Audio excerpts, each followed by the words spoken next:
Hey guys, welcome back to Resistance Chicks. We're your hosts, Leah and Michelle. Today is the 8th of November. Tomorrow's Michelle's birthday! Tomorrow is my birthday. I actually am more or less thinking how epic tomorrow is going to be for the Trump campaign. You look like a Spanish senorita. And you look like a politician. You look nice. So tomorrow's going to be huge. Just huge. What all of these lawyers have been spending the weekend doing, putting their stuff together. It's going to blow up. Now, we are going to talk about the U.S. election today, okay, because we can't help it. But normally, if you're just joining us, you're new to our channel, every Sunday we go live and we try to bring people in America outside of the box and cover world news, okay? So a lot of these characters may be completely foreign to you. Did you see what I did there?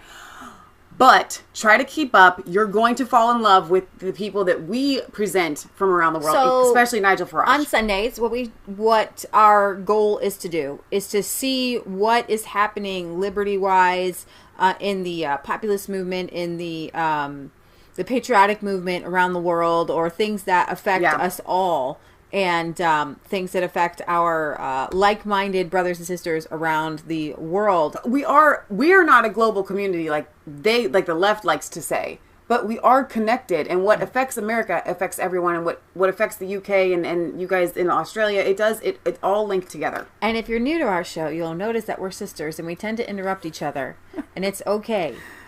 Share on Facebook. Yeah, so we're going to get into a lot of stuff. This is not going to be our normal Sunday world news show because, as Britt Baza, one of our UK viewers, pointed out, the U.S. election affects the entire world, and so we're doing world news, talking about the U.S. election. Exactly. The U.S. president is considered the leader of the free world, and if Joe Biden were to be, I'm not saying that he will be, no, but if he were to be the leader of the free world, let's pretend the election hasn't happened yet, to warn people what would happen, this would bode ill for patriots across the globe, and it would not work out very well for the UK, which just Brexited. If you're not aware of that term, that means for Britain to exit the EU. The EU is a totalitarian globalist organization that controls minutely what everyone does in their individual countries, and they do so on such a macro level that micro issues of the people are never the people don't have the proper voice. One of those things is fishing waters in the UK. Right. The EU controls the fishing waters of the UK. So there are also rulings, judicial rulings and things like that the UK must abide by. Now, what they're trying to do in the UK is, after they have voted, the people voted to leave the European Union in 2016. And Theresa May, their then prime minister, did not like that idea, so she slow walked it.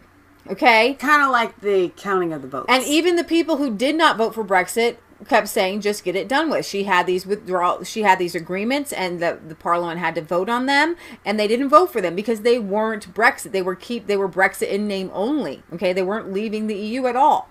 Finally, they ousted Theresa May, and they got who they thought would be a populist leader, Boris Johnson, who they thought was a Brexit man. He's the blonde guy with the funnier hair than Trump. Well, they had an election, an overwhelming majority that has, I don't know if it's ever been seen before, but the conservatives in government gained, they went to 72 plus seats in their parliament, which is a super majority. Anything they wanted done is done. Yeah. But they can't get Brexit done because Boris Johnson doesn't want Brexit. Right. And the people wanted Brexit done. Now we know, and I can tell you for certain, I know it's an epiphany to you and it's an epiphany to me, that Boris Johnson was going to do what Sweden did and let COVID run its course. And then somehow along the way, the globalist agenda got to him. Now, he is a globalist. He is not a nationalist. He's a globalist. He has said things like global world, new world, and things like that. I don't know those are his exact words, but he is for the global world rather than individual countries doing great things together, right? Separate but together, right? I have a house My neighbors have a house. This is great. Let's get together for a barbecue. Maybe we can help each other build things. But I don't need my neighbors to come live in my house. Or to tell me how to do things in my house or in my yard or so on and so forth. I don't need my neighbors telling me to cook where I can go to work, what I can cook for dinner. And that is what happens with you. And I don't need a neighborhood to come together. Yeah. And tell us what our neighborhood is going to eat today. Right. And how, 5 people over here on this street can be bakers, and 4 people over here can be candlestick makers, because we've got too many candlestick makers on Apple Street and not enough over here on the Enterprise, which we've got the street behind me. That's what the European Union is. They're trying to balance things out, right, in the neighborhood. They're controlling and micromanaging your neighborhood. It's insane. Okay. With unelected bureaucrats. So you get your, neighbor Nancy over here telling everybody else what to do, and she's not elected to do anything. Right. So they skedaddle. That's nothing against our neighbor Nancy. No. Sorry. You just use that as an alliteration. Yeah. No. So, neighbor Nancy. When Barack Obama was president, he came over, he campaigned against Brexit, and this is what he warned you of as the sitting president of the United States. That if you voted Brexit, then you would get to the back of the line worldwide. Like what? Behind Malaysia? Behind Iran? Like, what are you talking about at the back of the line? So what you're seeing in the European Union is Jean-Claude Juncker. He's the drunk guy that everybody seems to think is funny. Jean-Claude Juncker from the European Union Commission said that nothing will change immediately if Biden makes it. If Biden does indeed make it to the White House, but things are going to get a lot easier because Joe Biden understands Europe better than Donald Trump. Now, of course, because his son Hunter has been all around the world making deals on behalf of his dad, and Jean-Claude Juncker understands that the way you do things around the world is you get into power and you don't let it go and you take advantage of it. And Joe Biden knows that. Now, Donald Trump doesn't understand that because he doesn't go to other nations and try to make a buck. He doesn't make deals with China and his sons don't make deals with China, and 10% is set aside for the big guy. His sons aren't actually making porn with Ukrainian prostitutes. And that's quite fine with Jean-Claude Juncker here. I don't even have anything to add that. Jose says Trump understands freedom. Whenever you hear somebody that's a globalist say that when someone else is in power, things are going to get a lot easier, they mean easier to take all of your freedoms. With Biden as president, the EU could expect and welcome a much more predictable and constructive U.S.-EU relationship, which would be devastating to Britain. And I would warn all Britons who maybe don't even like Donald Trump, maybe didn't even vote for Brexit, you will be messed over by Joe Biden. Would be if he were to. Yes. But he won't. Didn't I say that? You right. would be. Yeah. You said you will be. I said, well, you would be. You will. Yeah. You may use your own pronouns and adjectives and all that. So the relationship with trade is going to get you back in NATO, Iran. Come on, Iran. Everything's going to be fine. You can. Yeah. We're going to help you build your nuclear bombs. Boom. The Middle East and above all on climate change. We're going to spend $1 bazillion on that. Doing absolutely nothing. What we're talking about here is the great reset, societal and economic reset that they are planning. So it's not just what Leah started this out by talking about COVID. I did. I thought you were going to. You said you were going to. No. You said that yesterday. You said, I'm really sorry, all of my around the world brethren, that you still have COVID because they set up COVID for our election. That's actually only partially true. They set up COVID for our election, and they set up COVID because they figured they can take advantage of it around the world for the global reset. That's what the title of the show is. Well, it's not, but yeah. I did. You told me Nigel Farage tells Trump to keep up the fight. That was the title you sent me in the text message. Bring up your text message. Did you send me a second one I after sent I've you been the working first for text a half message. hour? No, the first Let's one. fight on Let camera. me tell you. No, I want you to know the real title. Oh, whoops. Global Reset. U.S. Elections. Why the U.K. needs a President Trump. That's your title for today. I opened up my phone and it said Farage tells Trump to keep up the fight. Subtitle. Remembrance UK you see Cenotaph. how I missed that? Yeah. So I I thought she worked on a real great thing with the global reset. I did. I'm going to cover up Leah's phone number here so you guys can see that. Global reset. See how I said that at the bottom? U.S. elections. You see that? Why the UK needs a President Trump is your title for today. So it's not. It's Farage tells Trump to keep up the fight. That is not the title if you're just joining us, here's how this works. Leah puts together a show, and I do all of the graphics. She does a great job. The graphics and the setting up of everything and get it all ready to go. We both have a job here. I'm so glad I didn't text you like, hey, want brownies for dinner. I would not have made the title, Do We Want Brownies for Dinner? I would have titled it, Yeah. Just kidding. All right, what do we... my beautiful title. Do you want me to change it? That was a subtitle. Okay, but the Farage thing was a subtitle for you to put a little Farage in the corner, like that. Okay. Do you want me to change it? Please. Okay, I'm going to change the title. All right. I don't even know what the infograph's going to look like. It's going to be fine. All right. So with Biden, graphic is fine. With Biden as president, the EU would have this great relationship with the EU on trade, NATO, Iran, Middle East, and above on climate change. If the U.S. re-enters the PP, the Paris Climate Agreement, then Director of Europe Office of Eurasia Group said this would be fantastic. Remember, under Trump, Washington happily flexed trade muscles by slapping higher tariffs on steel and aluminum to protect American producers. A truce was reached on the promise of a mini trade deal, but that has not been realized. On NATO, Trump made no secret of the fact that the organization was not pulling its weight financially and left the U.S. to pay and bleed for Europe's defense. Why do we have this? Why are we defending Europe, by the way? Right. We do not have World War II, and if you guys have World War III, that's really not our problem, because you have issues. Okay, you have some issues. Now I'll help you if you become patriotic. All right, it's got to be a clear winner. Biden is likely to back off straight away and let Europe and Canada resume their less than stellar funding efforts.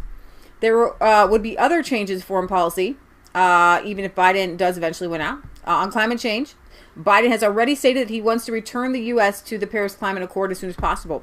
Trump argued the Paris deal placed a massive one-sided burden on the U.S. economy. So with the climate deal here, Trump came up with this great idea. Hey, we need oxygen. Let's plant 1 trillion trees. And the left's like, no. We just want solar power, and we want wind power, and we want technology that hasn't been created yet. And the only way we're going to have technology to fund our smart TVs and our air conditioners and our cell phones is if we created technology from, like, you know, a galaxy far, far away. So why aren't we like building like rocket ships so that can, like in the movie Avatar, we can go to like alien planets and grab all their energy and bring it back to Earth? And I demand that the Earth and the population of the world pay for that, because you're damaging the Earth. I don't want to go. And we've talked to young people about this, right? We've talked to them. We said, well, why don't you kind of like maybe just not watch your TV for a while, not go without your cell phone, or maybe go don't without drive your cell phone. Or whatever. And they are like, but I can't do that. No, they said I don't want to. They said they can't. I can't do that. We have to have new technology. Like literally, we talked to kids at a Trump rally, these millennials, and we talked to them. We said, well, we grow some of our own food, because in growing some of your own food, that's less carbon, that's less energy, that's less oil for the trucks to get the food to my house, right, and for me to get to the grocery store. We don't grow all of our food, but a lot of it. And we make a lot of it at home, so we don't have to constantly go out. And they're like, no, you don't understand. We can't all grow our food. And I recycle, and that's what I do. Okay. I remember that one kid at the end, though, he definitely said, he's like, but I don't want to do that. He literally, that was his word. Like, but at the very end, he's like, but I don't want to do that. So the Paris Climate Accord has nothing to do with like, hey, let's help localized small farmers. Okay. Let's help local small businesses. That is how we are environmentalists. We love the environment. I love clean water, and Donald Trump does too. Everyone should. Clean air and things like that. And actually, coming out of the Paris Climate Accord, right, the U.S. Carbon emissions have come down. It's like it's more than any country worldwide. It didn't actually do. They don't actually do anything. Yeah, it was just a tax. They just wanted more money. Punish you. They punish you using. But China and third world countries, they weren't taxed because they were considered too low on the totem pole. Exactly. Okay? Let me read a couple of comments here. Sean says, you're right, General Leah. Creepy Joe being president would affect us in the UK so much, too, especially with us leaving the EU. Robin says, I noticed Bojo congratulated Biden on his win for president. He's not that stupid. This was a slimy move. Ross Boyd says, Biden will be given the VP position again. Obama will be president again, only in their minds over at Gitmo. I love your optimism. I love your optimism too. So get this. I believe that God orchestrated Brexit, and I believe it was designed to be a great thing for you guys in the UK. What I would encourage you to do is start seeking God, because that's what we're doing here in America, and start getting into your word and start praying, because you need a President Trump just as much as we do for your specific reasons in your country. Which is why we fought so hard for Brexit, because we knew that we needed a Brexit just as much as you guys did. Yeah. So, by the way, British-American relationships under a potential Biden presidency are off to a bad start. Oh, dear. With the 77-year-old Democrat declining to give comments to the British press. And let me just play this a couple times for you. This was great. And make it, let's turn the TV behind us real quick. Make it real loud. I can't make it any more loud. Blow the speakers. Okay. Here we go. Oh, they're not going to hear. I can play it on here if you want me to. Okay. You're right. I was our speaker has died. We usually use a speaker so that you guys can hear these things, and it has died. It has died. We're gonna have to get another one. It's the second one of these kinds. Anybody know a really good speaker that does like $200? That yeah, because we've had 2 or 3 that had good reviews on Amazon. Biden hates the UK. The conservatives have 4 years to do a trade deal with the USA. And this is what I really wanted to get at. That was kind of like the theme of what I wanted to share with you, is that the conservative government, they left in... go ahead and play for him. Let me make sure we've got actual volume here. So this is just somebody recording it off of television, but it's got 1.8 million views. So the reporter says, hey, you got a comment for the BBC? And ha! BBC, I'm Irish. BBC, I'm Irish. BBC, I'm Irish. Oh, by the way, Biden is not Irish. You might think he is. His colonial ancestor is English. Okay, we're done. The conservatives had 4 years to do a trade deal with the USA and a pro-UK president. Donald Trump said, we're going to make a great deal. We're going to make a great deal. We're going to make a great deal. And it dawned on me today why Boris Johnson has been slow walking the deal. Because somebody got to him, or maybe he was never Brexit at all. Okay? Because maybe he just... Honestly, your Boris has flipped.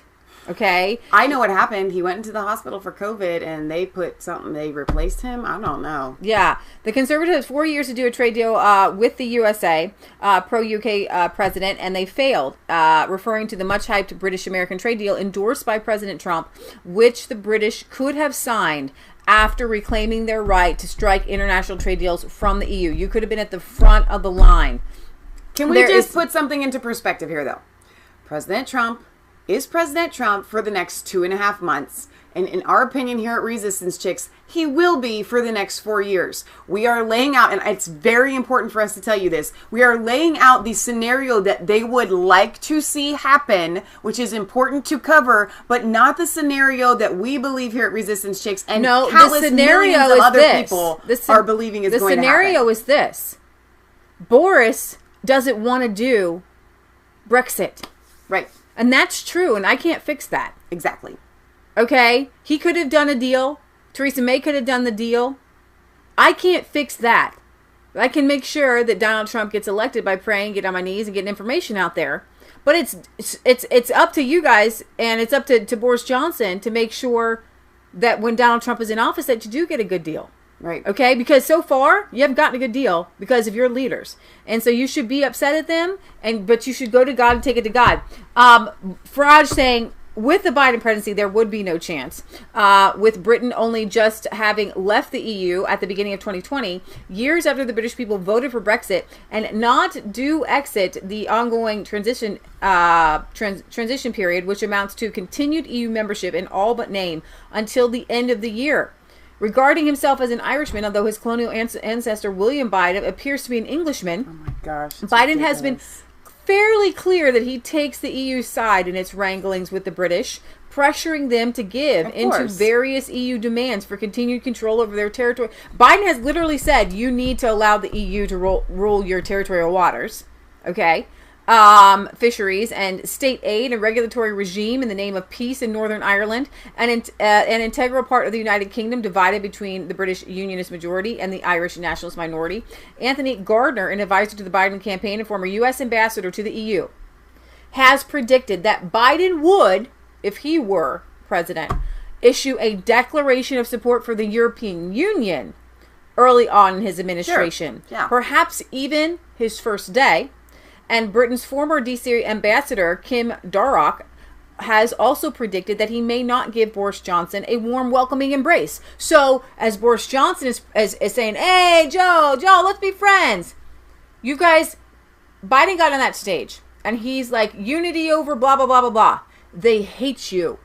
They do not like you. And even if Boris Johnson bows over to Joe, it still wouldn't be any good. Okay? Because they get you going in and they get you going out. That's what these people do. Okay? They're like the cat of nine tails. They get you going in, they pull your flesh coming out. That's disgusting. That's who they are. Okay? And so I do want to maybe drum up a little godly fear, because you guys are over there in the UK thinking, well, that's just the United States election. I don't think so. Many people in the comments are going, Trump, it has to be Trump, it has to be Trump. Okay. We're praying. At least our viewers. Okay. That's all we need. Just a handful of you. Because God just is 2 or 3 more gathered together. So you're listening and you got it. Redneck says, I'm surprised Biden didn't burst into flames at Mass today. Oh my word. You're right about that. All right. So I think in the end, with all of the power of prayer that is happening around the world for right to be done and globalism to be squashed. Yeah. Okay. I predict it's going to be very, very, very soon. It's already crumbling as we speak. It is vital, though, that we hold the line in prayer and faith to make sure and ensure that it does happen. So we're going to do the second half of our show on the U.S. election. Nice. So I want to cover the world news in the first half of our show. Churchill's legacy considered for review by the Imperial War Museum after Black Lives Matter. They remember they defaced his memorial. So Churchill helped save all of Europe. You may not like some of the things that he said or some of the things that he did, but he saved Europe. You would all be under Nazi regime if it weren't for Churchill, and that's the truth. No, it is true. The legacy of Britain's wartime leader, Sir Winston Churchill, is reported to have been under review by the Imperial War Museum in the latest blow against British history amid the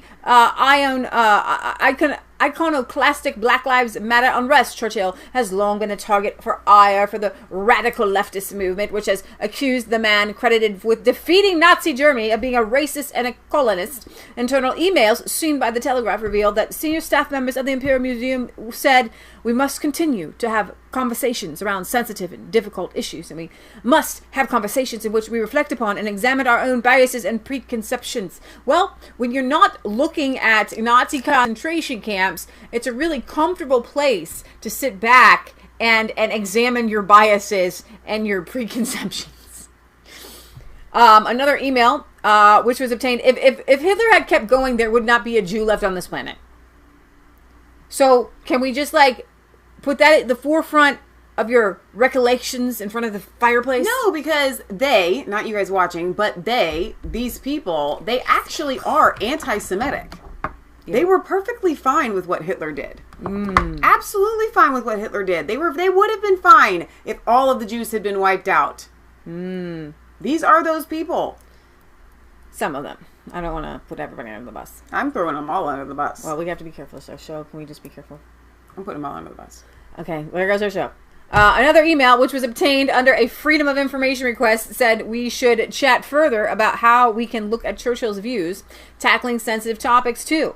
This is one I'm very keen to get ahead of, the email said. The discussions surrounding Churchill's legacy were stated by curators of the museum just days after the Black Lives Matter vandals defaced his statue. So they defaced his statue and they decided, Well, maybe we should have a conversation about this. The museum is home to the Churchill War Rooms, where the wartime prime minister organized British efforts to defeat Adolf Hitler and his allies. In response to the revelation, the author of Churchill, Walking with Destiny, Andrew Roberts, says, the IWM ought to remember that Black lives mattered to Winston Churchill, which is why he fought to defend the empire on the northwest frontier of India and to destroy slavery in the Sudan. It also needs to consider that there was a world war on during the Bengal famine. If this is just a woke box-ticking operation because of BLM, it ought to see the way ordinary people were furious with the way the National Trust tried to tie Churchill in with slavery in its recent notorious report. Former Brexit Party MEP Ben Habib called the review utterly bonkers, saying Churchill's views and Nelson's legacy do not require any re-examination in light of the BLM riots. Public funds must not be wasted undermining British heritage.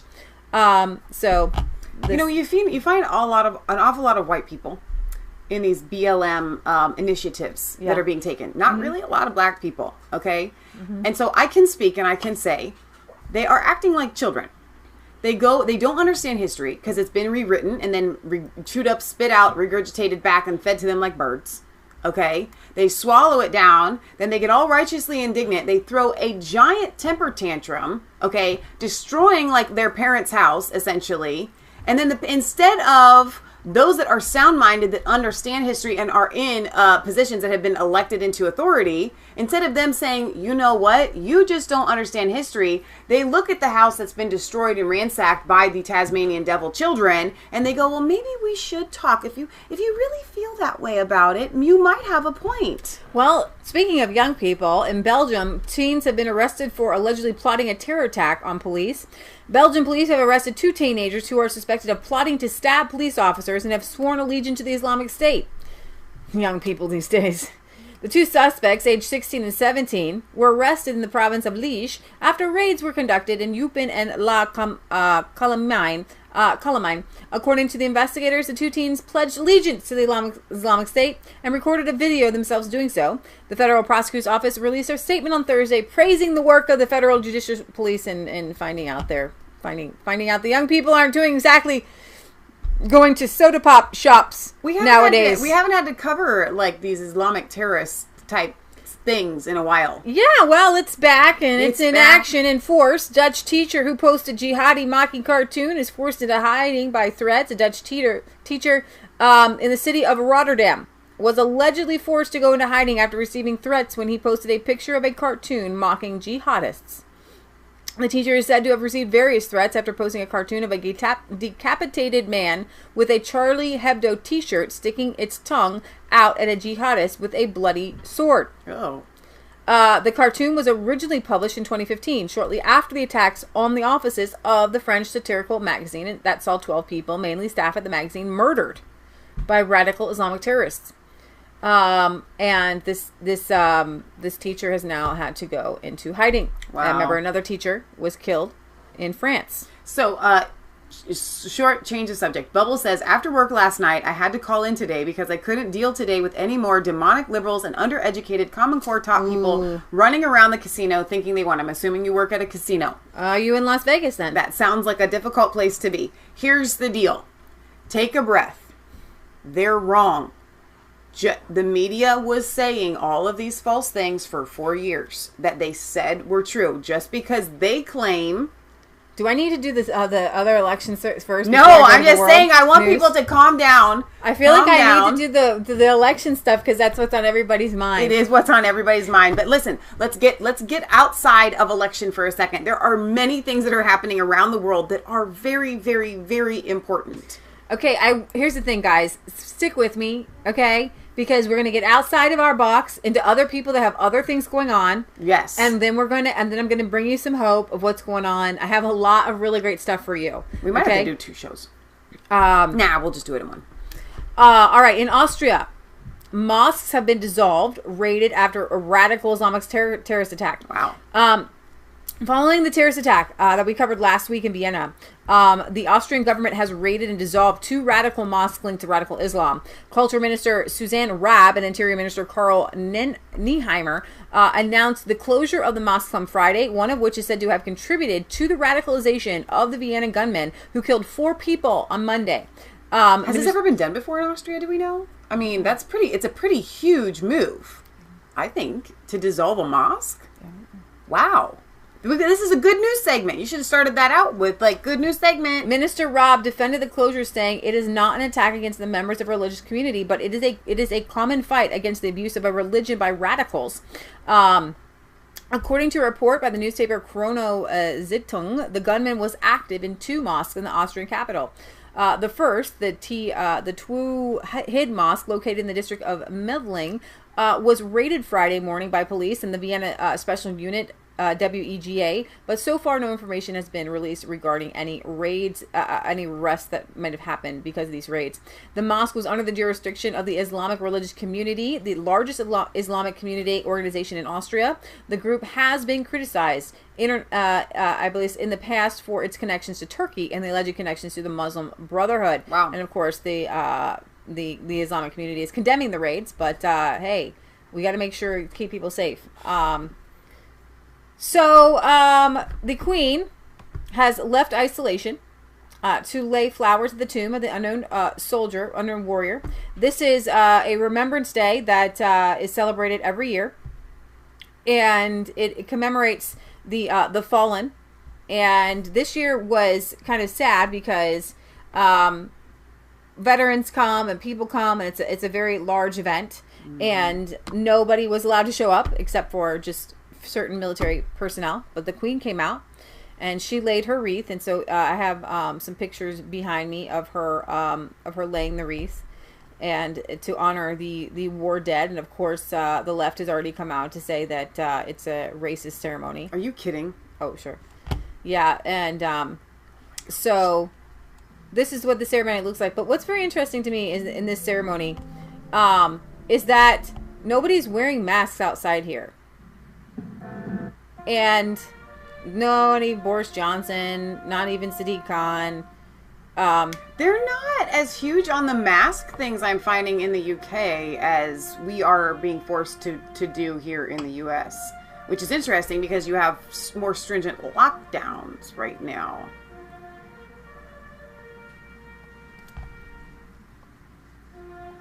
So I wanted to share that with you, and remembering the British war dead there. Let's see. In Italy, Salvini and allies demand the government no more taxes in the lockdown areas. If you're going to make us not work, then can't tax us. I was thinking about that the whole time we were shut down. It's like, you made it so I couldn't work for 3 months. Are you going to cut out my sales tax, my property tax? I mean, come on.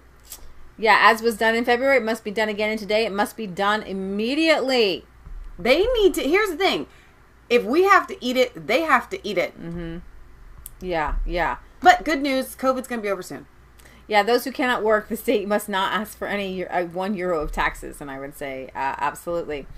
We're going to get back to Farage Nigel. here. So, this is... So I'm going to... Boris Johnson, last week we covered... 2 weeks ago, I think we covered, like, you're going to be freer, and then you're going to be, like, then last week we covered this huge lockdown that was going to happen, and on the final night of freedom, there was this great clash this week on the 6th, and then I have a video with Dominique Raab, suddenly after Biden is president-elect, is like, our data is wrong, the lockdowns will be over sooner than expected, our data is wrong. This is absolutely everything is all connected. I can't even tell you.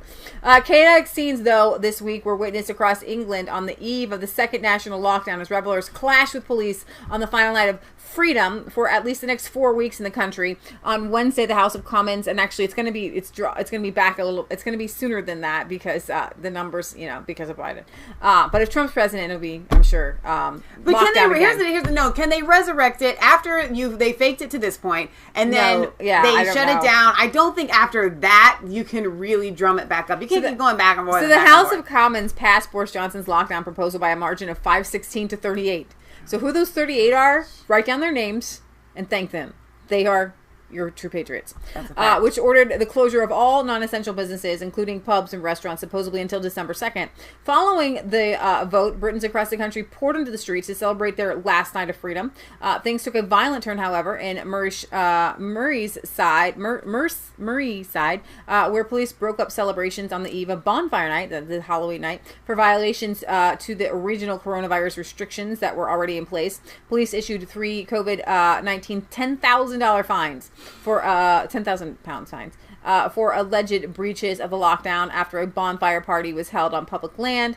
Now, I've been sent videos today from Horatio. People aren't really paying attention to the lockdown today. They're just going about their business. Britt Bozza says, Michelle, UK politicians received a £3,000 pay raise while normal Brits lose their jobs, and the HMRC demand tax payments along with the councils wanting property tax. All right, so here we go. Official data has exaggerating the risk of COVID, and talk of a second wave is misleading. 500 academics tell Boris Johnson in open letter attacking the lockdown. Medics and scientists said the national COVID response is disproportionate.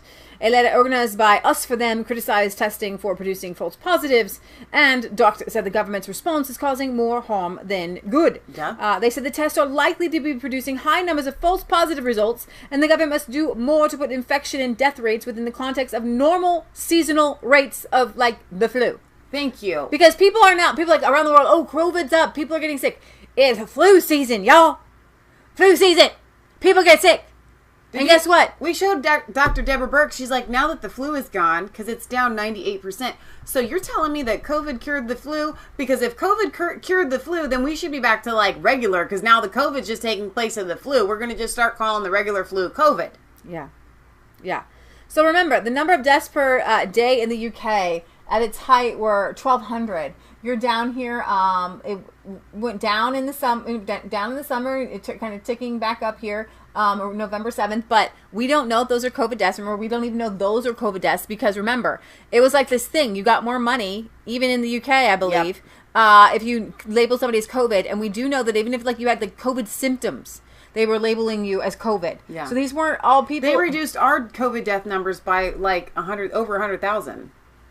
We urge policymakers to remember that this pandemic, like all pandemics, will eventually pass, but the social and psychological damage that is causing risks becoming permanent after the initial justifiable response, maybe, the evidence base now shows a different picture. The problem of functional false positive rates has still not been addressed, and particularly in the context of low prevalence of disease, whereby false positives are likely to exceed true positives substantially. So people who actually don't have any symptoms, right, just going around, I've been around somebody who has some symptoms, well, you test me, well, you're positive. Well, you're not infectious unless you got some symptoms. And then alongside this, we have the issue that it's normal to see an increase in illness and even deaths during the winter months. It is notable that the UK death rate is currently sitting around the average for this time of year. Hold up. So we showed you that graph. Went like this, and it's rising.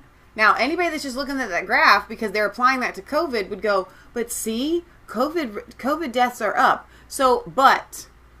And this is how it's all like the same thing with the election and stuff.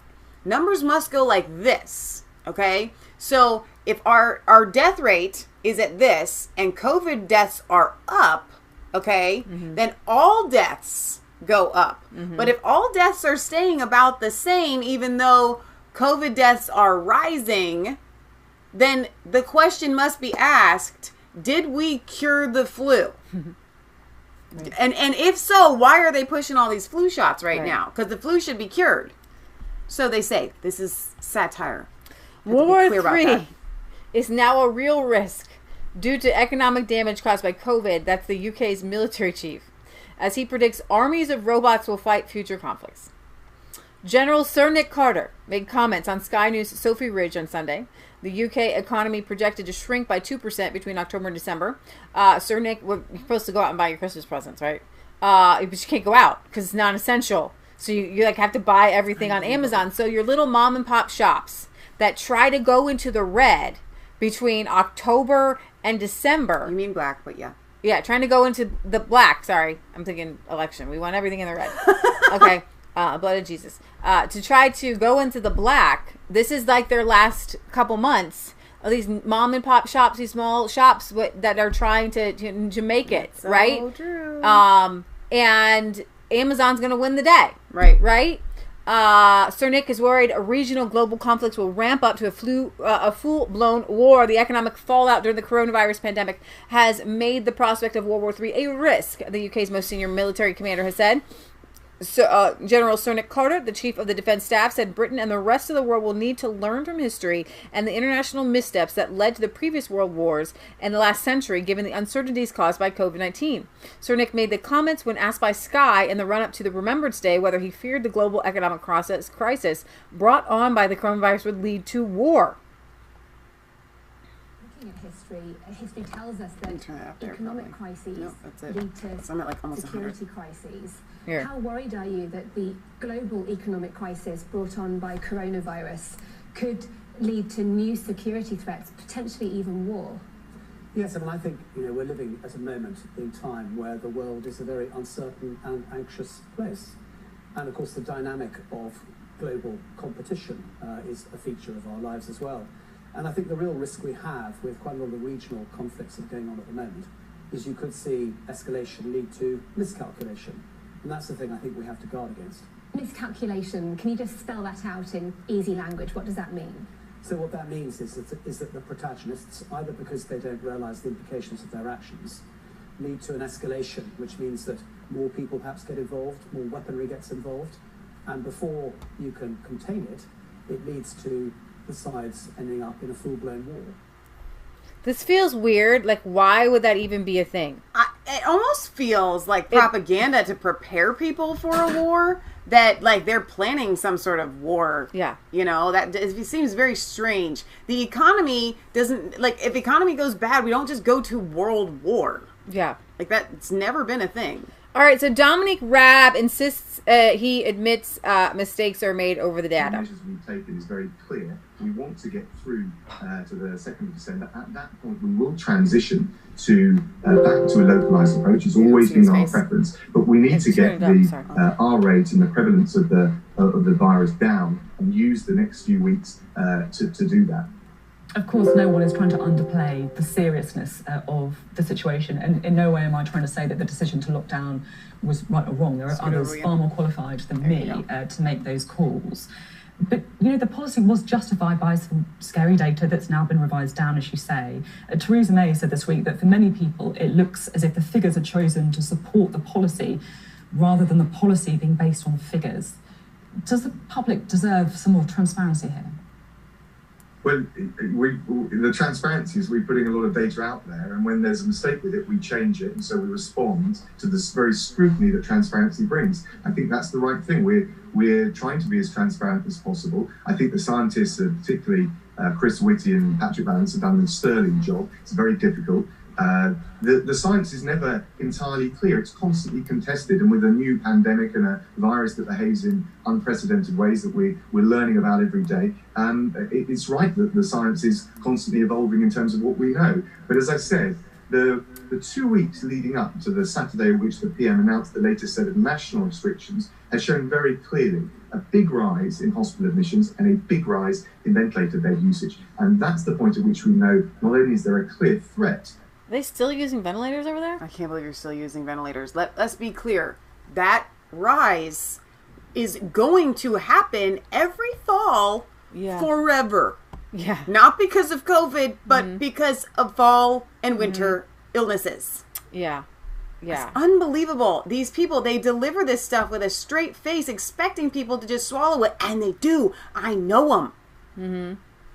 Yeah. All right. Poppies were released from a plane over Dover for Remembrance Day. They don't want to be released on our show. They just look like ghosts. They do not want to be released on our show. There you go. It looks like just a bench of red birds. You can't really see it. You can't see it at all. You can't see it at all. You can't see it at all. It's just, you just imagine it in your mind. Okay. See a picture of it in your head. All right. So Biden to issue ruthless Brexit ultimatum in first phone call to Boris sign the deal now. What? It's embarrassing. Well, maybe get something done, right? Maybe get some fire under some people's pants. Maybe even Boris. What is already becoming clear is that Biden's first phone call with Boris is simply going to say, sign the right deal with Monsieur Barnier, or there's no prospect of a trade deal. And Boris finds himself in a difficult position. But I have to say this. 10th of November, 2016, I was in Trump Tower. I was the first foreign visitor to meet President-elect Trump. I spent some time with him. I spent some time with his whole team. They were all very excited that Brexit and Trump had happened at the same time. They wanted to negotiate a trade deal in short order. The Conservatives have wasted 4 years on this, right, achieved nothing, and I now think the prospects of a trade deal with an American president who, remember, was the vice president when Obama told us we'd be at the back of the queue, those prospects now look good. What is already becoming clear... Sorry, we're going to play that again. So Nigel there, and it does bother me though that he's off of the LBC, and I know why he's off of the LBC. We're going to go to Katie in a little bit. Hot dog. He's off of the LBC because of his strong stance, and not because of what he said or any statements. They were waiting for just some excuse to get him gone. Is Macron growing a backbone? He says parts of France are breeding grounds for terrorists after the huge terrorist attacks that they've had lately.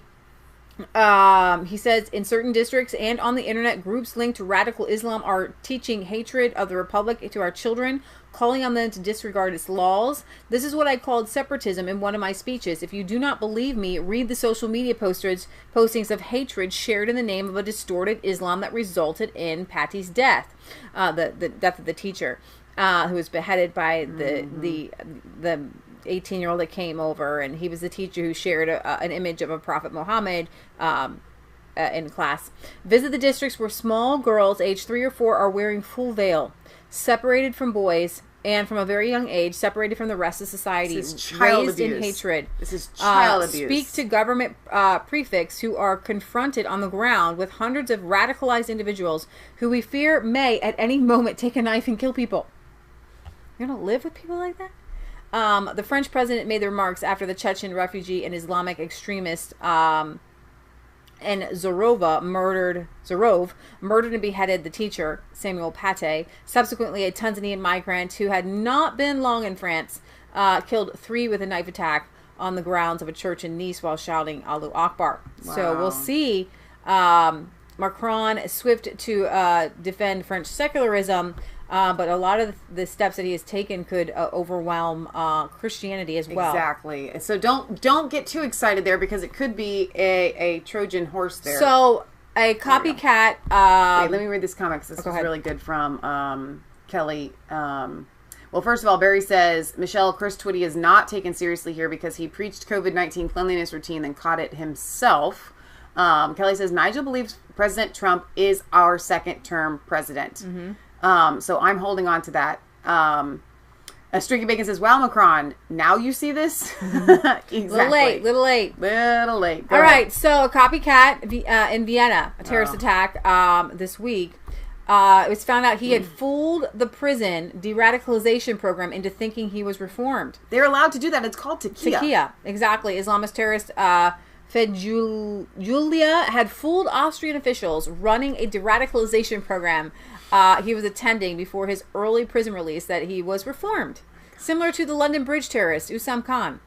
The 20-year-old man, I can't really say it, Fijuzila, I don't know how to say his name, who killed 4 and injured 22 during a shooting spree in Vienna on Monday, was later confirmed to have been convicted of terrorism offenses in 2019 because he wanted to travel to Syria and join the Islamic State. So they put him in prison, juvenile courts, 14 months, or he served 14 months of a 22-month sentence.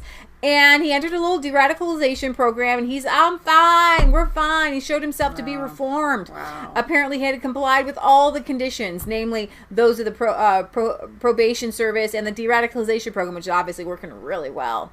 And even if one gets through, How does it work? And honestly, I tweeted it out, or I put it on my Facebook. I said the only true de-radicalization program is becoming a Christian, because no one can say Jesus is Lord of my life, but by the Holy Spirit, it's just too hard. And keep in mind, these de-radicalization programs are not the same thing as like a drug program. Exactly. Where you do get clean, and you really do want to walk the straight and narrow and have a good clean life. Mm-hmm. And then you slip back into it. Right. That's not, these terrorists are not slipping back into terrorism. They just never were de-radicalized. So supposedly starting this week, people could be fined £200 for leaving their house without a, quote, reasonable excuse. Under the lockdown, non-essential businesses have been forced to close and people told to go out only for essential items such as groceries or medicine, medical appointments, exercise, or work or school. This means that a person cannot legally leave their home without a, quote, reasonable excuse. The list of reasonable excuses is not exhaustive, and it is key that officers exercise judgment in the case. It's absolutely crazy. Now, let me so because you're reading articles which talk about the threat of what would happen. I have here, though, is actual video footage of how people really feel about that. So, okay, noise or not, but there's yours. Okay. This was in Victoria Park, Hackney. What lockdown? We will not comply. It's muted. Let's see that. All these people walking around, no masks, doing their thing. Vendors are out. Everything's So why haven't they life. shut down the vendors? Are they essential, non-essential? There's a couple of masks. A few masks. Okay, life is as normal. You're fine. Okay, now wait. There's another one here. Let's pull up this one. Here's Wait a minute. Let me play this. So I've got something similar here. These are the people protesting. Manchester rises.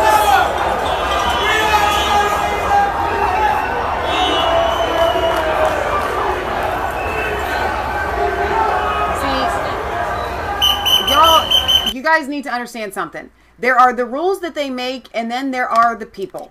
And the people have spoken around the world, especially since Donald Trump. These are more anti-lockdown. They have declared him, quote unquote, the loser. People are done. We are so done. We're beyond so done around the world, here in the U.S., etc. Yeah. Patriot Gallery, our mama would like to add a word here. Okay, I just really woke up, so I need somebody to explain something to me. Now, let me finish my sentence before you jump in. Okay. I need you to explain to me, when I was going to shower, somebody said, Bojo called Biden and congratulated him for winning the election. I'm like, whoa. Liars, pedophiles, criminals, Biden's a criminal. He's proven a criminal, traitors. Yeah. Right. Those who molest children, those who sacrifice children to devils, don't win elections. And you don't win elections through corruption and stealing, and the whole thing was corrupt, and so he didn't win. Right. And I know he didn't win. It's a bunch of lies. And so, what's going on? President Trump already declared himself winner for electoral purposes until the votes have been recounted, and then the secretary, after this contest of what votes are legal or not legal, then they declare who gets the electoral votes. So what did I miss? I went to bed. That's the second part of our show. Oh. We're doing our UK show. Yeah. We're covering UK news, and then we're going to cover what's happening in the United States. But Bojo did call Biden and congratulate him. The other world leaders did. Benjamin Netanyahu. You didn't miss anything. They're just going along with the mainstream media narrative. Nothing has changed. Well, I want to let everybody know, the way you overcome evil is good. Exactly. Yes. We should all be hashtagging Trump wins. I've been doing that for days. Y'all better be following us. Trump wins election. You just need to wait. I feel like I should have done the first half of the second half of the show first. I'm trying to do the UK news. I'm sorry. I just really messed me up. I'm like, criminals don't win elections. You don't win elections. I didn't know if I would be able to get through the European news. Here's the deal, guys. We try to stick with stuff. He's a pathological liar. We try to stick with our, stay with the routine. The routine is we do our world news show on Sunday. The second half of the show, we are going to address the U.S. election. Calm down. Now, but Robin Poe made a really good point. Now, granted, world leaders are allowed to call and congratulate president-elects without violating the Logan Act. But if they discussed anything else on the phone, okay, then we have a Logan Act because former Vice President Biden has not actually been formally declared. The electors have not been given. They have not been given to Biden. Yeah. So yeah, you're right about that. I understand everybody's impatience to get to what's going on. I do understand that. All right, I'll skip some of these things here. It's the lockdowns. This was really heartbreaking. Great-great-grandmother in care home cries when told she couldn't hug her daughter. This is unbelievable. Heartbreaking moment here, where I have no volume. There's nothing here. Well, there might not be any volume on the video. There was volume earlier when I watched it. Heartbreaking moment when dementia. I'm ordering a new speaker tomorrow. It's the last thing I do. We're mother, getting a new 85, breaks down in tears after being told her daughter can't give her a hug. She says, can you come in? I can't come in. Why not? We're not allowed yet because of that nasty bug. And then she just like starts crying. It's just so sad. And this is not. I want to punch people in the face. Like, it's not. Why the heck are we protecting people if their lives are going to be miserable? Yeah. What is the point? This is coming Here's from the thing. people... Let me finish here. Okay. It's heartbreaking to see her react like that. I feel exactly the same as her as well. I want to go in. I want to give her a cuddle. My mom has a life before all of this. She could go out all the time. She would dance. She would see family. She'd have a good time. Now all of that is gone. She's like a prisoner of her own home. And what this is so important is that these things help people stay alive. Right. Okay, people can shut down, especially older people begin to shut down. Go ahead. No, all I was going to say is this comes from the party of the people that are all about, kind of like freedom and you have to help the elderly and all of this stuff. Yeah. And allowing people to be their own person and so on and so forth because who you are and how you express yourself and living life and enjoying life is the epitome of why we are alive. And if I can't be me and express myself in whatever manner that is for me, then you're controlling my life. And that is exactly what they are doing to these elderly people. My mom is deteriorating quickly. She's very depressed and anxious over what's going on, although she doesn't fully understand why. And then we have a 97-year-old woman they tried her daughter, which is a 73-year-old woman who was a registered nurse, a retired nurse, tried to bust her mom out, and her daughter came. So it was daughter trying to get their mom out, and they called the cops and arrested the 73-year-old woman. You're kidding. And I don't have an update on this. My mother has been arrested. My mother is in the back of the car here. She is a nurse. She is a fully qualified nurse who is wishing to care for her own mother. And here we have an incredible use of police time to take my 97-year-old grandmother back into a care home where she is deteriorating and where we haven't been able to see her for 9 months. No. Nan, I love you. We are going to fight for you. Wow. So let's just make this.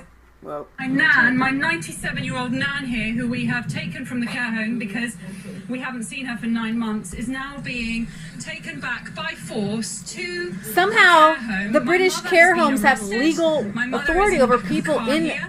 She is a nurse. She is a fully qualified nurse who is wishing to care for her own mother.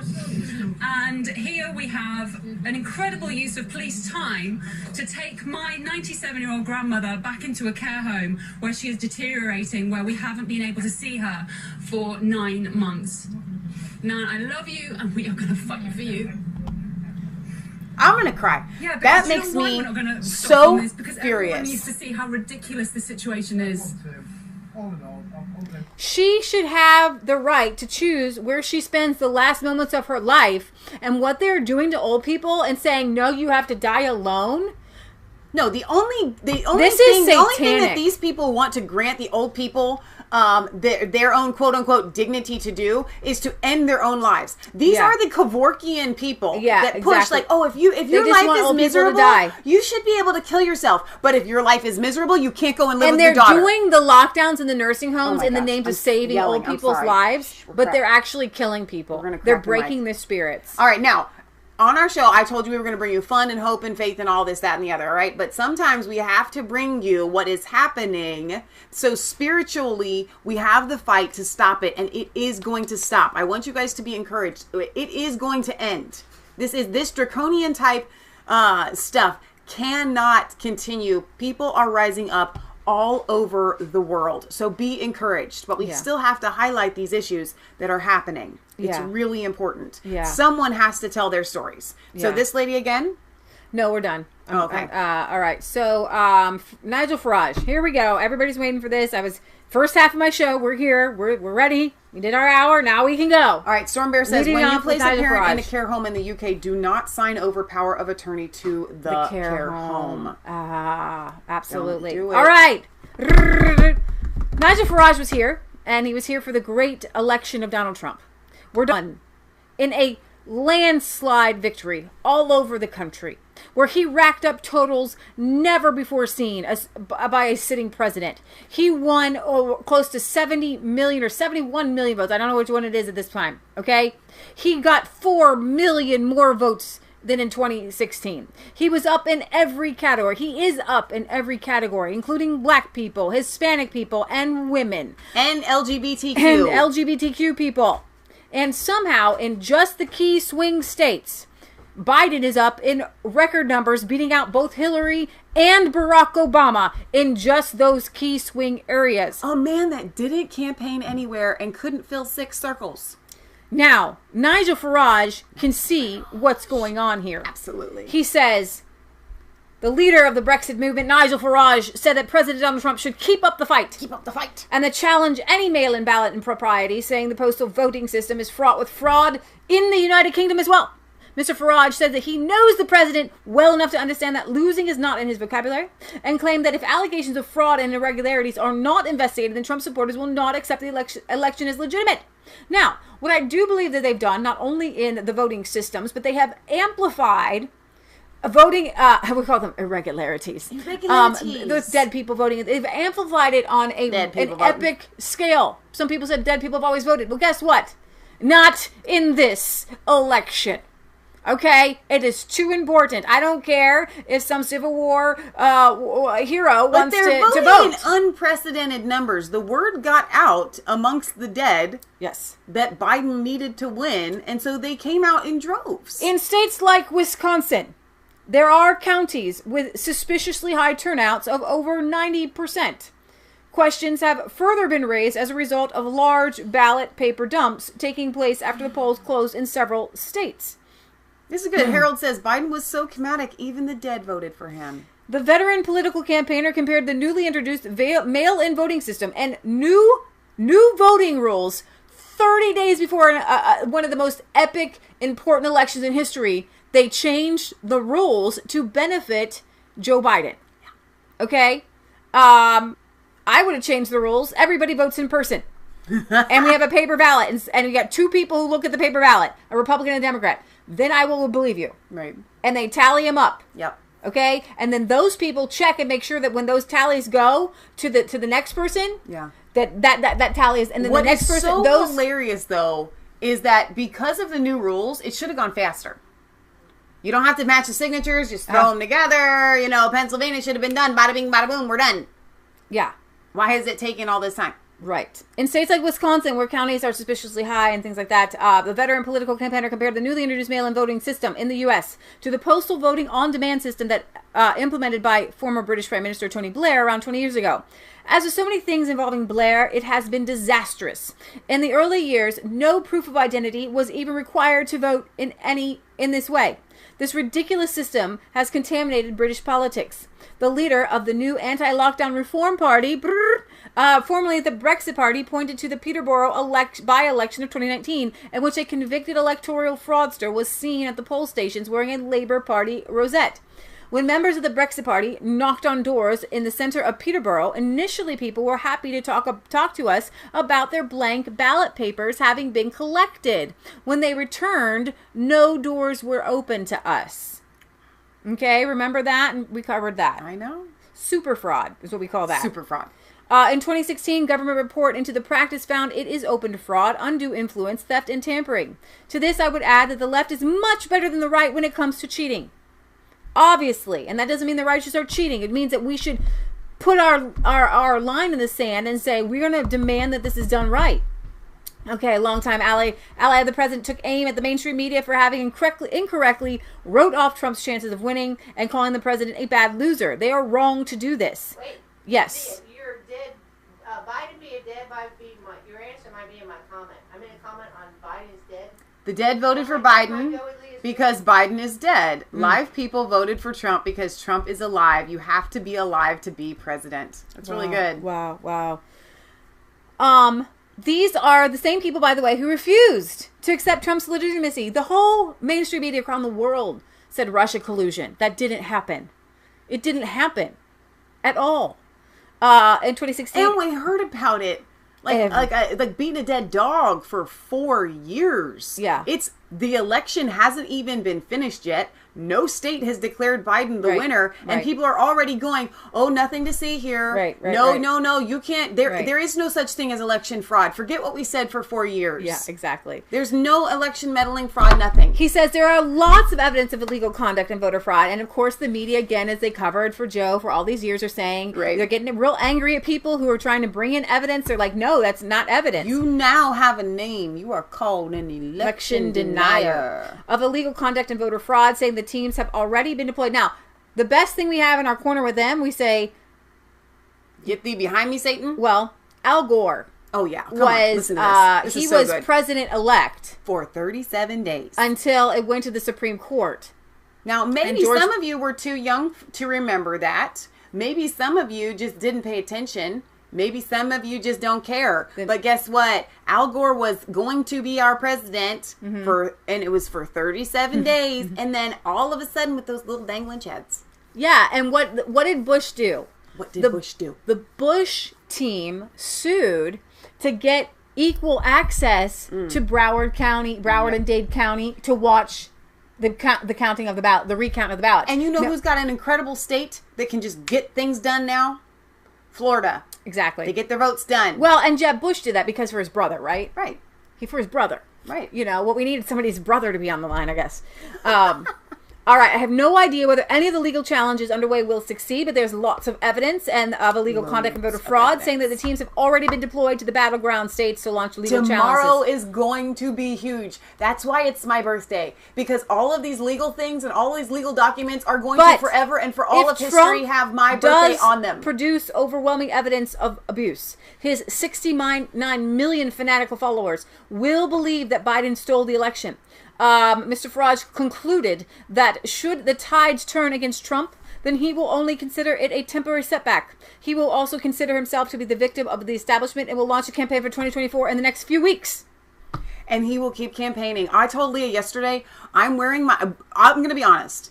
Until about 2 weeks before the election, I didn't really wear my Trump hat very much. Why? Because I don't feel like being clocked upside the head, because the left is very violent. The right is not. So let's remember. So now I really believe I feel like wearing my hat is totally fine now. No one can beat me because Biden is, quote unquote, according to the media, president-elect. So I can walk around with my Trump hat. People are loving it. They are commenting on it. And they have turned Donald Trump into a legend before he has even taken on his next 4 years. So let's remember in Arizona, this giant Europe, Nigel Farage. Giant crowd just a week and a half ago in Arizona. And Nigel Farage showed up. And he was asked up on stage. He's a very non-controversial person, too, right? That's what we like.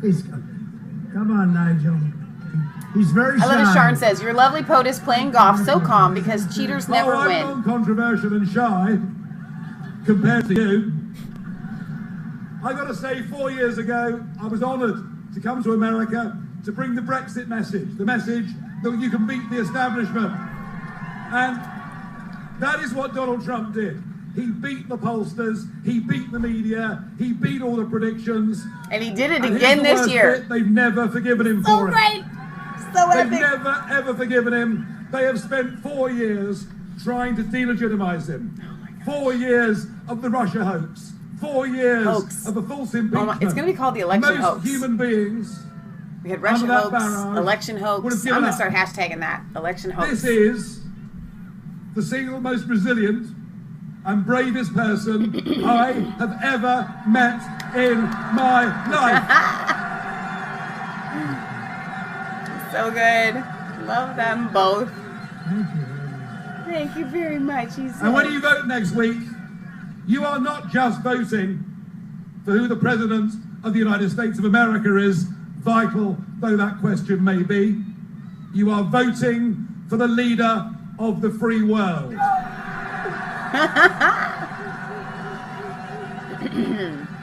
You are voting for the only current leader in the free world who has got the guts to stand up and fight for the nation state, to fight for patriotism, to fight against globalism. You'll be voting for the only leader in the Western world with the real courage to stand up to the Chinese Communist Party.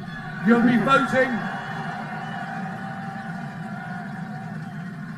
voting for decency, plain speaking, and a man who in 4 years hasn't just cut your taxes, hasn't just improved the economy, but a man who right now is bringing Israel together with Arab nations in a way that nobody ever believed was possible.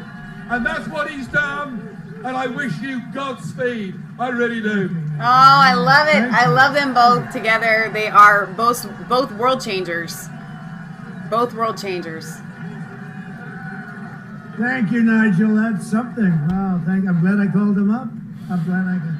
So I want you guys to remember that just last week, we were showing videos of Donald Trump dancing. The numbers were up. In a lot of these areas, 96-mile train for Trump. Did Biden get a 96-mile train in Arizona? In a lot of these areas, they were polling people. 25% of these rallies had never voted before. Democrats were there in super large numbers. A lot of these places that were Democrat strongholds, they swung wildly for Donald Trump in the places where the vote was counted legally, like in Miami and Broward-Dade County. Donald Trump was up 250,000 votes in Southern California or in Southern Florida than what he was in 2016. So don't tell me he wasn't up in other places around the entire country. And so that means what was happening is when they saw the numbers in Florida, they went into panic mode, which is why they had to stop the counting, because he was running up the scoreboard. If they hadn't stopped the counting, he would have continued to run up the scoreboard because he was getting independent votes and he was getting Democratic votes, and people were wondering what's happening. Because in Arizona right now, it seems to be, besides a few discrepancies in that some Republicans were turned away from the polls and the Sharpie gate, the counting seems to be okay. And in Maricopa County, which is a Democrat stronghold. Now get this, not only is it a Democrat stronghold, but it's McCain land, and McCain was anti-Trump. Right. But in Maricopa County, Arizona, Trump has been picking up votes. He's been beating out it's Hillary Clinton. People who voted for Hillary Clinton in Arizona are voting for Donald Trump. So I wonder if you're going to bring up that algorithm that you showed us, that graph that you were showing us last night. When you see something, by and large, things take an arc. So if in Arizona, or in all other states, actually, all other states where Trump was at least maintaining what he had in 2016 or above it, in all states, and then somehow you look and you see these anomaly cities that have had a history of voter fraud, just those cities that just so happen to be Democrat held and key, right? That's where you see the big spike. Right. It does not go along with mathematics. Right.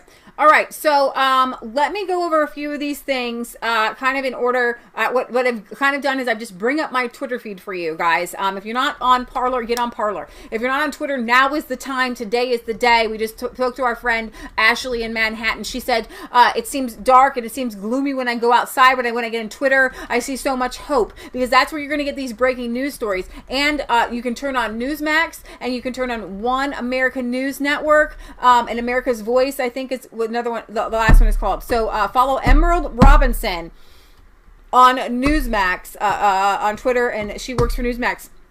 So I'm going to go a couple of these quotes here just to set the tone for this next 45 minutes of the show. Remember, both houses of the state legislature are held by GOP in Georgia. Remember, both houses of are GOP in Michigan. Remember, both houses are held by GOP in Pennsylvania. Remember, both houses are held by GOP in Wisconsin. I'm going to do that, but you can do it too. Our world news, when we say the word houses, were you going to describe that? The GOP are Republican.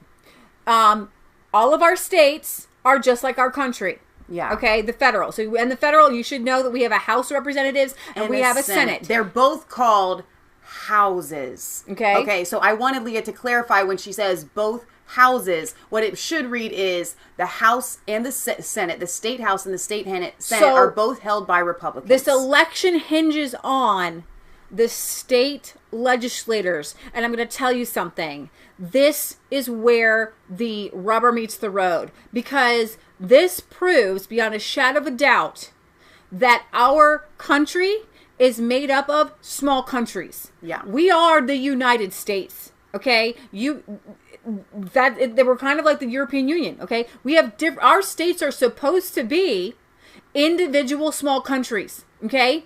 And our Constitution, our federal Constitution, says that only the legislature of these two houses can make their voting laws and how they appropriate their electors. You're given so many electors. Each state is given so many electors. They can actually make rules and laws on how they appropriate those electors, and that they can actually change those rules and laws actually whenever they want. Okay, so Democrats, if they got old, they could probably do it themselves. Mm-hmm.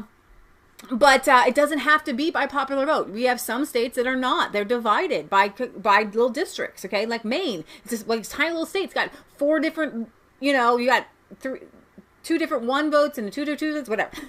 My point is this. What we're seeing is that at the state level, the people are more like you and me. Okay, yeah. They're not bought off. There's no lobbyists really in the state. Okay, you got the marijuana lobbyists pretty much. That's about it. That's about it. So they're pretty much just people like you and me who, if they're not bought off, then they are going to, they're taking it to the mattresses here. Okay, because they voted. A lot of these people are going to be the people in the Trump parades. Okay, and they're going to realize the weight and the heaviness of that the founding fathers put on the state legislators. Remember, when George Washington was meeting, when Thomas Jefferson were meeting, they weren't meeting at a federal level. They were meeting as state representatives. Right. And we lose sight of that and how important John Adams was. Well, he was a representative for Massachusetts. Right. Okay. George Washington and Thomas Jefferson were representatives from Virginia. Okay. These men became our heroes as representatives. And here's the thing. On a much smaller scale. Right. So how much more important are the state representatives now on a much larger scale? Now, once we had our federal, then we had our federal representatives, okay? That's fine. So we have our federal representatives. Now, Leah, I wonder if you want to read some of the comments. Go ahead, read some of the comments. Because I know you're on a roll and you want to just keep going, but I want the comments to get read because they're really important. Lender says, I'm in Pennsylvania. Some of state legislators are trying. Jim West says, can Georgia and Pennsylvania reject Biden winning? And he wants to know which states are likely to reject to sign off the results. Well, that's kind of a long story. And I don't think you're going to see any rejections of results at all until, number one, the counts are proper. We have counts aren't done yet. And number two, recounts. We have a glitch in the system in Georgia that could actually put Trump over. It's kind of crazy to think about because Biden has a lead somehow of 20,000, crazy. But there's an 80,000 vote glitch there in Georgia. And this could go to Trump. So just keep those open. Keep your eyes on that, okay? Where you want to keep your eyes on is Arizona, because things are going to happen in Pennsylvania like you've never imagined. And Georgia's going to go, I believe, 100% to Trump. North Carolina's already in the bag, okay? Except for, I haven't checked today, but have they claimed North Carolina for Trump yet? Because on the Associated Press, because it's ridiculous to me that they won't. Emma Robertson, folks, Alaska and North Carolina are going to go to Trump. That's just done, okay? The Supreme Court is already involved in Pennsylvania.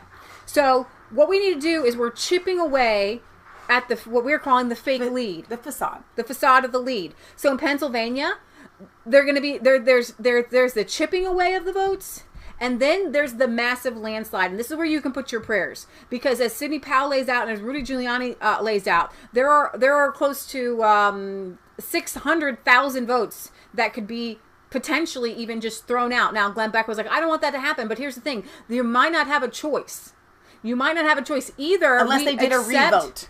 Unless they do a revote. So, the Supreme Court's already involved in Pennsylvania. There's a recount planned in Georgia. Now, what we are praying for and what we're asking for and what I think is happening, I know that Wisconsin has asked for an audit of the votes. An audit different than versus a recount. Because a recount, the dead votes go back through the system. Okay? The audit makes sure that you're on the voter rolls, that you haven't moved, and that you're not dead. Okay? Now, there are a few thousand votes that can be thrown out in Wisconsin based on a signature mishap. And so what I discovered last night was that in Wisconsin, I believe will flip back to Trump. Mm-hmm. I believe it is Trump's. I believe it with all my heart. I do. I'm not quite sure if we can overcome this stuff in Michigan. I don't know, but I'm hoping. Okay, but I feel it with Michigan. I feel it with Wisconsin for almost like a definitive for sure. Because the former governor that got kicked out in Wisconsin was a really close vote, and I think it might have been some fraud. Mm. He said 200% vote on election day. Wow. 200%. Look at this. We're only a 10,000 vote different in Georgia right now. Is it 10? Is it 10? It's under 10,000. Okay. What does that mean? No, it's about 10,000. What does that mean? If that's a real count, that's down 10,000. That's huge. So that glitch fixed 10,000 votes. Okay. So then I want to get to, let's see, Wisconsin, we're looking at a difference of 20,000. That's it. Okay. Just 20,000. I'm sure there are 20,000 dead people in Wisconsin. I'm sure there's 20,000 dead people. In Michigan, we're looking at a 45,000 difference. And where is Arizona here? Arizona's super close. 10,000 difference. And counting. We're getting down to the numbers on that. Right. I got a video for you there. Okay. So let me get to some more of these things. Now, Kristi Noem could be on the 2020 ticket. I would vote for her in a heartbeat. My 2024 ticket for president. My heartbeat's thinking about how awesome she is. Has she said anything? Are people talking about it? I'm talking about it. I'm talking about it. All right, Tucker Kristi Noem. What would that look like? All right, so she went on mainstream media. Tucker Kristi Noem would be the best. For joining us this morning, COVID is rising in your state as well. Cases are up. We're going to blow out the speakers. Now, remember, Kristi Noem's South Dakota did no mask, no lockdowns. Hospitalizations are up. Deaths are up. Are you prepared to work with President-elect Biden to get it under control? Well, it is a regional increase that we're seeing. We are testing more. And frankly, George, I'm not going to take advice from Governor Cuomo. He has the second worst death rate per 100,000 people in this nation. He's at 173 deaths per 100,000 per capita. South Dakota's at 54. I appreciated that President Trump gave us the flexibility to do the right thing in our state, and we'll continue to do that. He let me do my job. But the other thing that I think is going on here, George, is that this is all premature. This is a premature conversation because we have not finished counting votes. There are states that have not been called. And back in 2000, Al Gore was given his day in court. We should give President Trump his day in court, let the process unfold. Because, George, we live in a republic. We are a government that gets its power from the consent of the governed. That is the people. They give their consent on Election Day. Election Day needs to be fair, honest and transparent. And we need to be sure that we had an honest election before we decide who gets to be in the White House the next Governor 4 years. Noem, do you have any evidence that it wasn't an honest election? You ever got a tweet earlier this week saying it was rigged. Do you have any evidence at all of widespread fraud? I've spoken with Republican secretaries of state in Georgia, in Arizona. I've spoken to Republican officials across the country. They have come up with zero evidence of widespread fraud.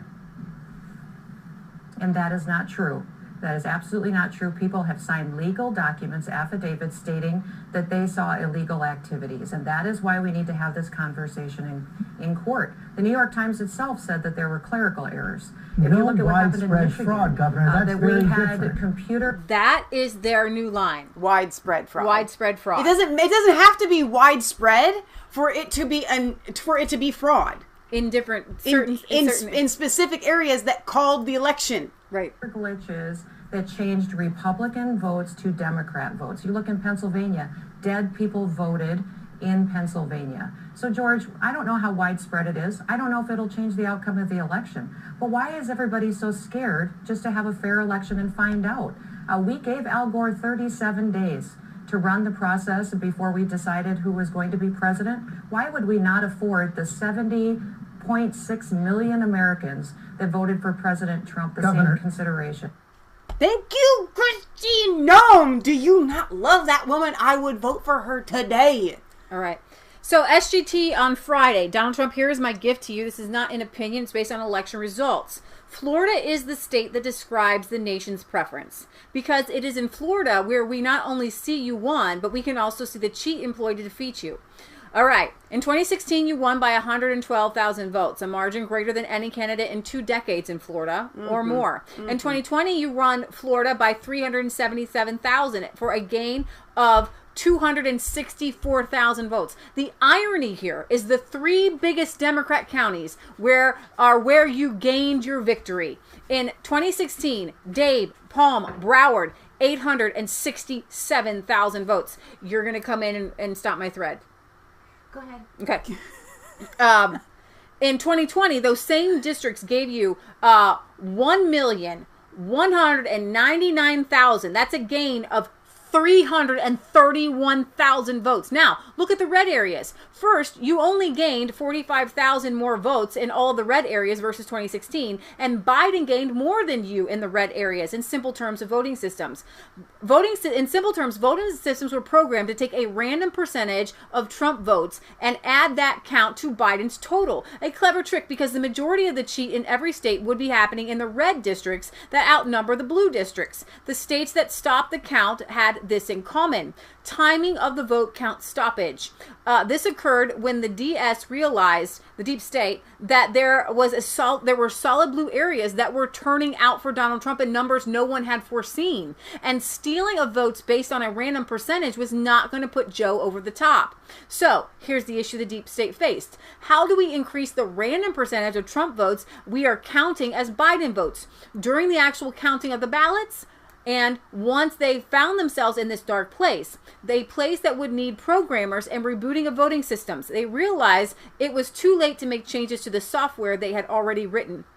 And even with shutting down swing state counts, there was no way to install a fix, so they kept it shut down and reverted to the time-tested manual of cheating they had planned to avoid. In a nutshell, the deep state software used in the election worked perfectly. Their stolen votes would have gone unnoticed had the blue areas not voted Trump in the numbers that they did. Lastly, you will be able to confirm this by noticing blue area support was up nationwide until after the shutting down of the counting. And the increased blue vote for Trump was seen in every state, are not just absent in the swing states, but flipped to Biden in numbers that are unheard of. In layman's terms, every state, red areas are way up for Biden versus 2016. In every state, blue and red way up for Trump in 2016. Swing states, after the shutdown, reversed Trump's blue vote and increased it for Biden at levels not seen in other states. Demand a recount and audit, and you win bigly. Woo! That's really good. I forgot what I was going to say. Because it was so good. I listened to what you were saying. Well, sit down. You might remember it. I'll remember. Here's the deal. The way that breaks down is they had written in their Dominion software. I don't know if you're going to talk about that at all today. They had written in their software how to compensate, and they did it for the red areas. Yeah.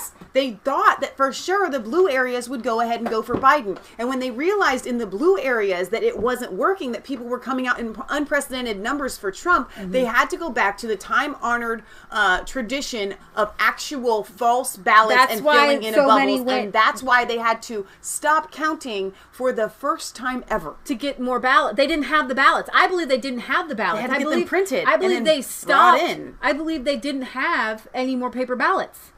It was about the widespread cheating. There's no evidence of widespread cheating. Oh, yeah. Now let's take away the election. They can hear you. Just talk normal. Let's go back to 217. As soon as 217, around April, May, or July, June of 217, they realized the internet won Trump. Yeah. And destroyed Hillary. So what happened? And to our account, if you look at our numbers of subscribers are the same they were then. They stopped. She's talking. If you're new to our channel, kicked people off. In 2017 is when Resistance Chicks was birthed. And we started gaining subscribers at a massive rate. And then all of a sudden, thanks to Charlottesville, they stalled it. And they have kept our subscriber rate at the exact same amount of numbers for 3 years. They take numbers. So we've gained, I don't know how many we've gained the past, since election week, a lot. It will drop back down to 10,300. It'll just stay there always. 3 years. But wait a minute, I'm not finished. But then the MSM started lying about Russia. All this is election interference for 4 years. So there's widespread corruption by the big tech company and by the mainstream medias. And even the shutdown, again, was an election interference. So it's they've been all election interference. Election for 4 years. The shutdowns, widespread the COVID, it was, and so that doesn't even count what has happened on social media. Okay? Okay, so what I need to do, though, is, like, we could talk all day. I'd like to have other people talk for the show. Okay.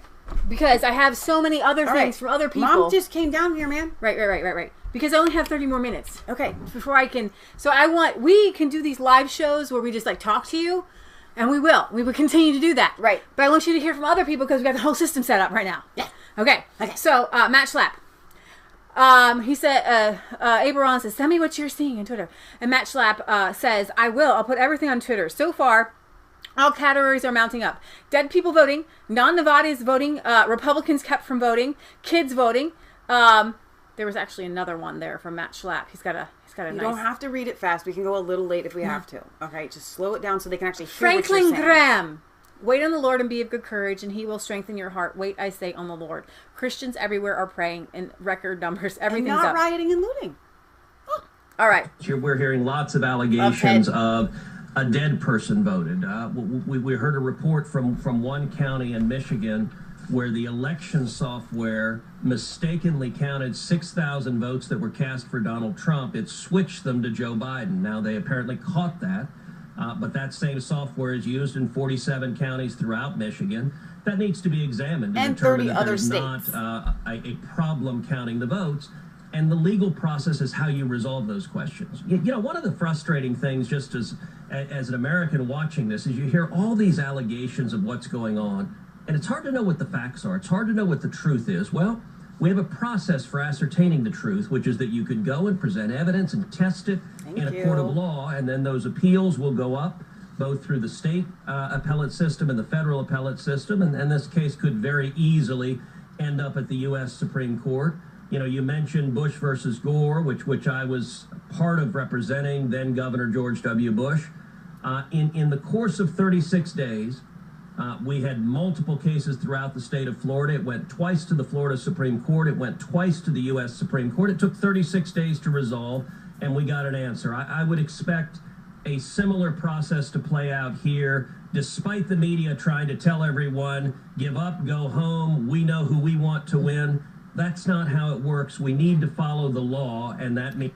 And what we have here is Florida on a scale in Michigan and Wisconsin that you have never seen before. This election may not be resolved for a while because it has to go through the court process. That you don't actually have to have Donald Trump inaugurated exactly on yeah, January. but then it goes to Nancy, and nobody wants that. Okay, so Lynn Wood, as Ohio goes, so goes the nation. Real Donald Trump won big in Ohio. In recent elections, Florida has been the bellwether for elections. Trump went big in Florida. Pennsylvania is known as a keystone state for a reason. Another big win for Trump. Do not be played again. Biden cheated. Now, Lynn Wood was Nick Salmon's lawyer, and also Richard Jewell's lawyer, and Simone Gold. Yeah. So what you're going to see here on Twitter, and I do not look on their trending, Biden is a president-elect. Now, guess what? The media just said that. And it doesn't say there's major recounts everywhere. It may not be settled, blah, blah, blah, blah, blah. And there's no caveat on people saying Biden's president. Right. But it's not. But here's the thing, if it were the other way around, they would still put this claim is about election fraud is disputed. Okay. What you mean is the claim about who won the election is disputed. Twitter. That's what you really mean. These people, we believe these people are thieves. The big city machines are corrupt. This was a stolen election. Best pollster in Britain wrote this morning that this clearly was a stolen election. That it's impossible to imagine that Biden outran Obama in some of these states, especially when Trump outran Biden in the other states. Right. Come on. Where it mattered, they stole what they had to steal, says Newt Gingrich. How do I show the thread? It's not letting me. Well, see just the bring rest up of the Donald thread. Trump, I guess. No, the rest. These are just comments. I did bring it up. That's so weird.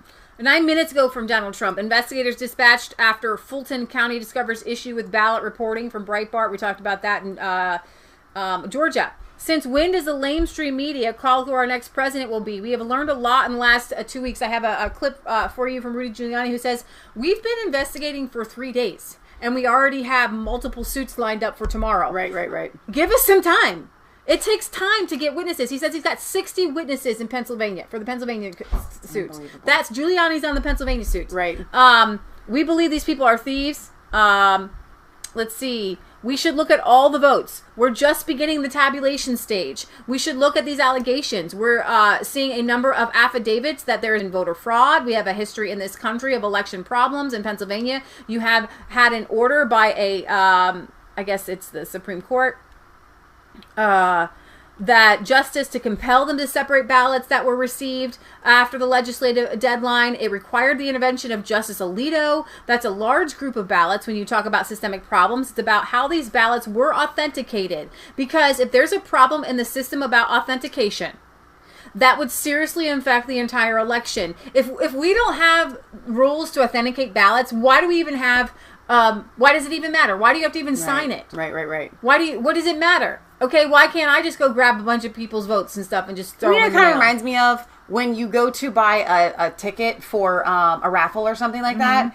Whoever buys the most tickets can win. So I feel like in this voting scenario that the left want, they honestly want it to be whoever goes the farthest to gathering the most votes. That's what they believe. I bought the most raffle tickets. Yeah. Okay. I put the most effort into getting as many false ballots as I needed. So then I win. So right. I win. They do believe that. They honestly believe that. They're crooks. And what concerns me is that we have over 100 million mail-in ballots in cities like Philadelphia and Detroit with a long series of election problems, to put it mild, says Jonathan Turley. Now, I know you have a lot to read, but this is something you would want to read. Horatio just sent it to me. Breaking. This article from the BBC News. Let me switch over to this because this is really good. It's from 2016. Vote rigging, how to spot the telltale signs. Look at this.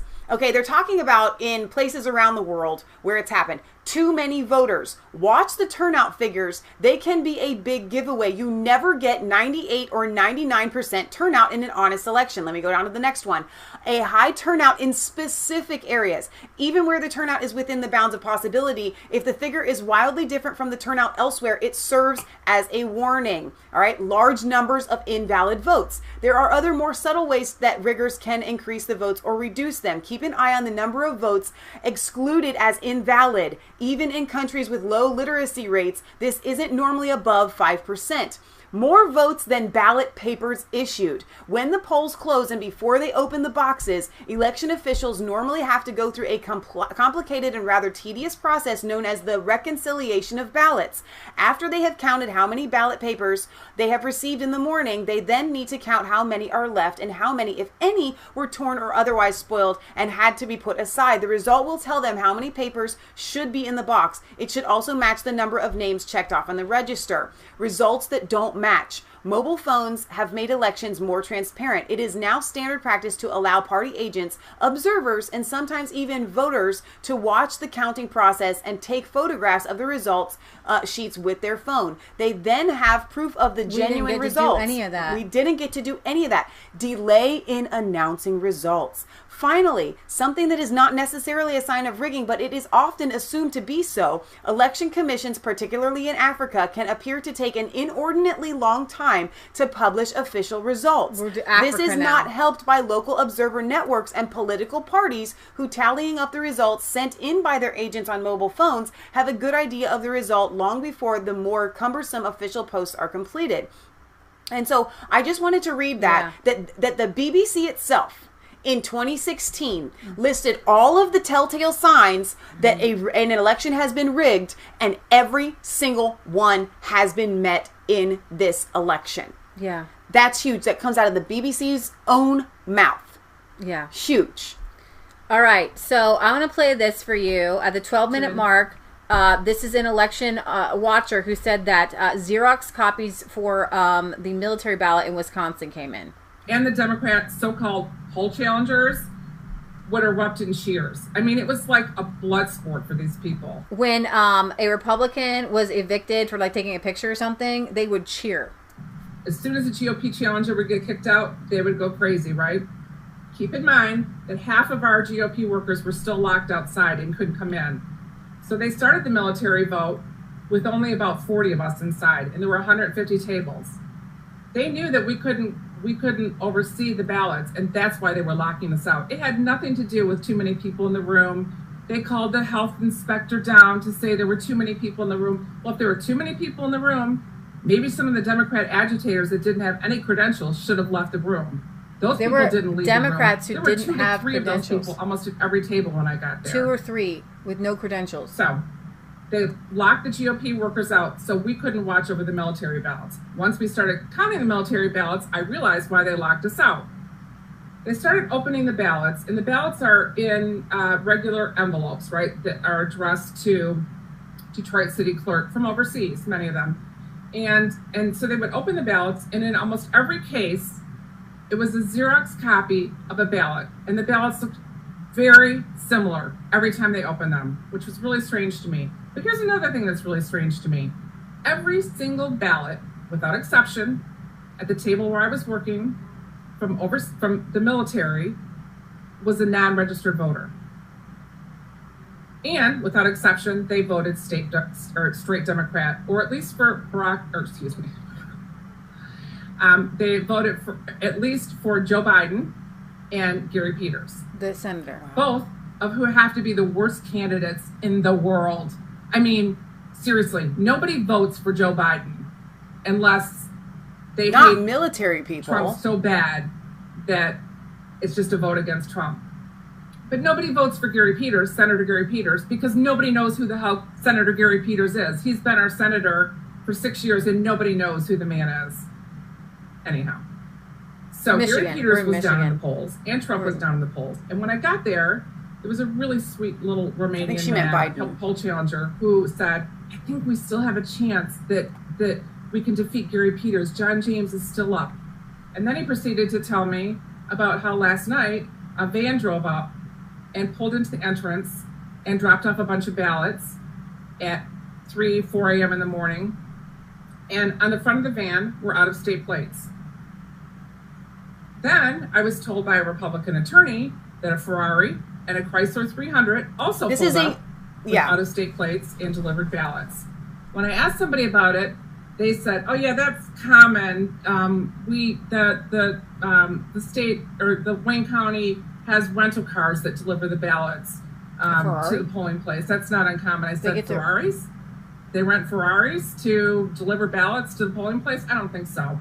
So anyhow, we're still waiting for photos of the Ferrari. Apparently, photos were taken of the vehicles, and we have somebody who allegedly has videos and photos of these things.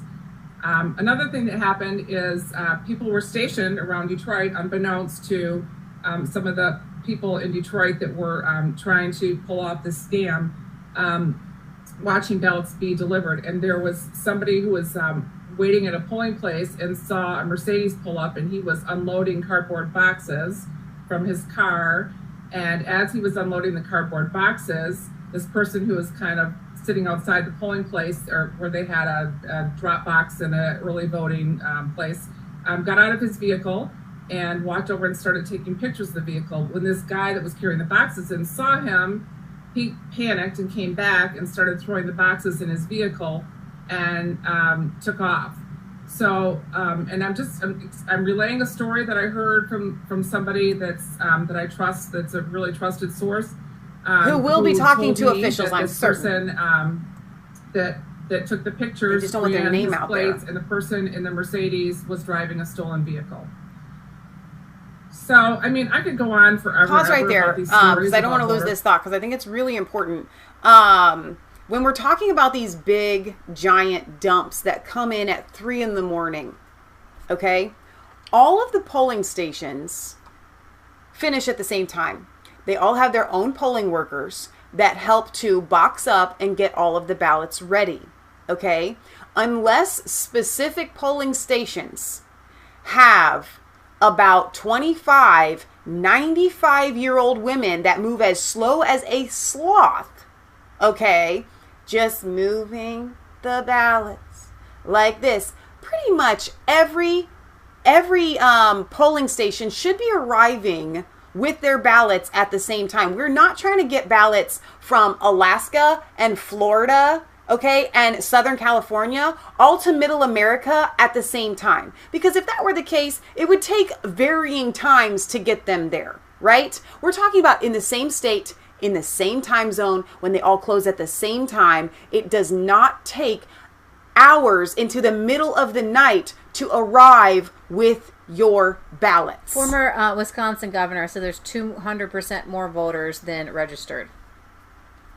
And that was in the article, the BBC article. By the president's campaign in the African American community in Milwaukee. So some of those wards, which are predominantly African American, there could have been that kind of an increase, but I think it's worth at least checking in to make sure those numbers match up with people who registered on that day. Have you seen any evidence of fraud, Governor Walker? Have you seen any evidence? No. Okay. All right. I have not. I'd say no matter what ward you're in, if it's 200% of the people who were registered, I think that raises a red flag, whether it's in the city, the suburbs, or in a small town in Wisconsin. And that's the sort of thing you find in the canvas as you check to make sure the numbers add up. Because typically, when you have problems out there, it's not corruption, it's somebody made an error. This may not be an error, but you need to at least check into things like that. So 200%. Patriot Gallery says the ballots are supposed to be in official locked boxes. So I want you guys to hear Kevin McCarthy talk about the House gains, but how that they don't match up with the Biden votes. Welcome back. Big victories in the 2020 congressional races, with early numbers showing that the GOP gained at least 4 million new voters, with President Trump receiving more non-white votes than any Republican candidate in 60 years. House Republicans are also expecting up to 13 new seats. You would think that you would win an election if you received more non-white votes than any Republican candidate in 60 years. What that means is you pulled that from the other side. But I guess the black people in Florida like Trump, but the ones in Pennsylvania don't. Okay. So maybe race isn't just a race thing, then, is it? Maybe it's a state issue. Maybe the color of your skin doesn't have anything whatsoever to do with how you voted. Oh, that's such a surprise, isn't it? Women, maybe now veterans, they'll get that. Minorities. House Minority Leader Kevin McCarthy joins me right now. And Congressman, it's great to see you this morning. Thanks very much for joining us. And this morning we are learning of another victory. Darrell Issa in California's 50th District, winning his race. Assess the situation for us. And before that, maybe you want to comment on what you just heard from Rudy Giuliani in terms of this active litigation that is to come, with lawsuits dropping tomorrow, Congressman. On my birthday. Well, what we need in the presidential race is to make sure every legal vote is counted, every recount is completed, and every legal challenge should be heard. Then and only then that America will decide who won the race. Remember, Maria, we are less than 21,000 votes away where the House we could win the majority. There are a number of seats, 10 seats that are still sitting out there. Republicans are leading in 3. They haven't called any of those. So why would you call the presidential race first? Remember the framework. I was on your show just the Sunday before the election. They said in the House, Republicans would lose 15 to 20 seats. Every pollster said that. Speaker Pelosi and Steny Hoyer. They also said we would lose the Senate and we would lose legislatures as well. State legislators. We didn't lose one incumbent. We won every seat except one open. We won 28 of the 29 most competitive seats that Nate Silver laid out there. We are gaining in less than 21,000 votes away. We didn't lose the Senate. We didn't lose one control of any legislature. Actually, Republicans gained 3 new legislatures of control of. And we've had the most competitive presidential race in our modern history. That's why every vote should be counted, every recount to go forward, and every challenge should be heard. Because if it's still good to keep going on these congressional seats, bring them out, I think we should actually do that as well for the... So when you're looking at Michigan and Wisconsin, them being Republican houses, and you're looking at some of the telltale signs of the ballots, the quick ballots for just Joe or Joe and Senator real quick, then other people who voted Republican in the majority of the rest of the ticket. And then the flip side, look at, if you're looking for fraud, you want to look at the county clerks and how did all these other races go, like the attorney general and things like that. Yeah, exactly. Highest office in the land.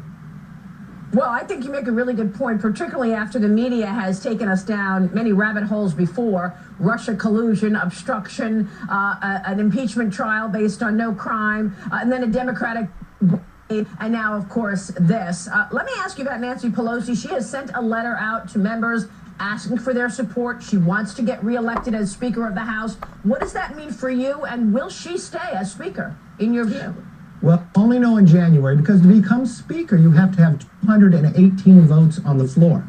When she went up for that vote 2 years ago, there were 15 Democrats who voted against her. 10 of those Democrats will be coming to Congress. If those 10 vote against her again, she will not be Speaker of the House because she won't have 118 because of the gains of the Republicans.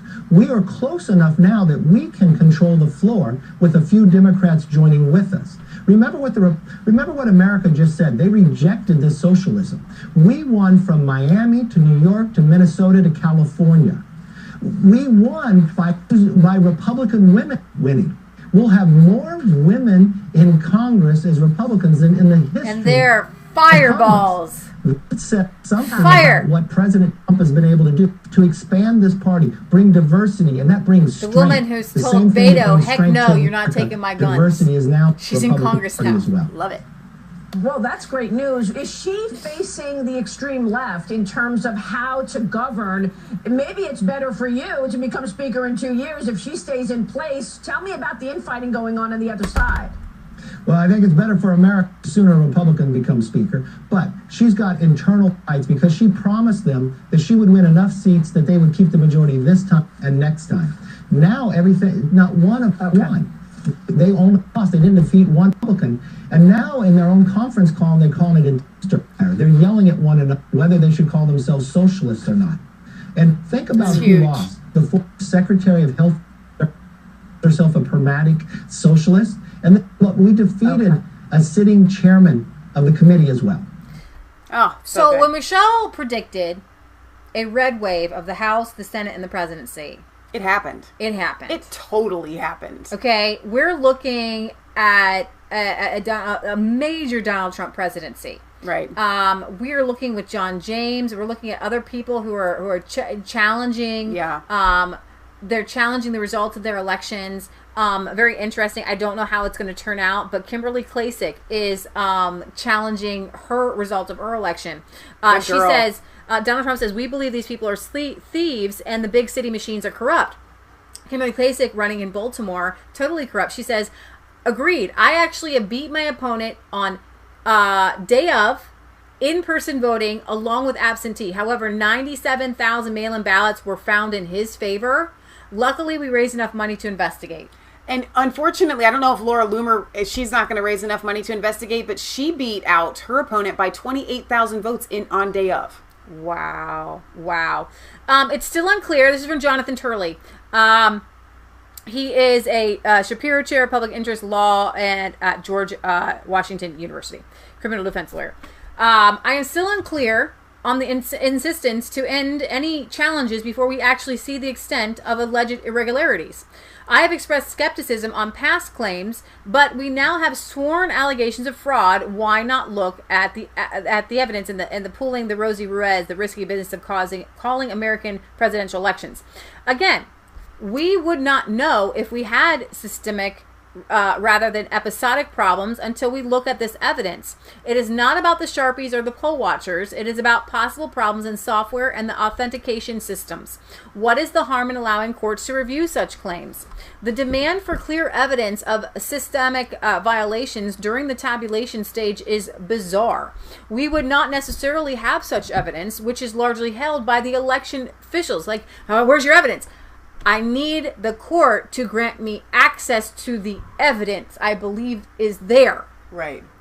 Well, not that I believe is there, but that we have testimony that I have testimony is there, right? They're called witnesses. Yeah. As expected, we have a series of localized affidavits and allegations of intentional fraud. Okay? It is like saying that a patient has a low white blood cell level, but insisting on stopping testing if you cannot conclusively say that there is cancer. These initial allegations may or not be indicative of a more systemic problem, but let's find out. And the fact that they don't want to find out tells you everything. Attorney Sidney Powell tells Maria Bartiromo that they have ID'd at least 450,000 ballots in key states with a vote only for Biden and no other candidates. And assessing the existence of fraudulent ballots, this kind of data is significant. It's significant because I have had people say, hey, guess what? It's normal for people just to vote for one person. No, it's not. Right. It's like the dead vote. It's just a few people here and there. Yeah. When you're given a ballot, you fill it out. You fill out one, you fill out two. You at least might fill out a senator. Right. Okay? You might fill... Let's do a poll here while we're in the chat, all right? In the chat, I only want to see comments from people that only voted for the president. All right? I will wait. I will check Twitter. I will check Facebook. I will check YouTube. So tell me if you actually only voted for one candidate. Jenna Ellis is Trump's legal team. Trump's legal team. Election day was November 7th in the year of 2000.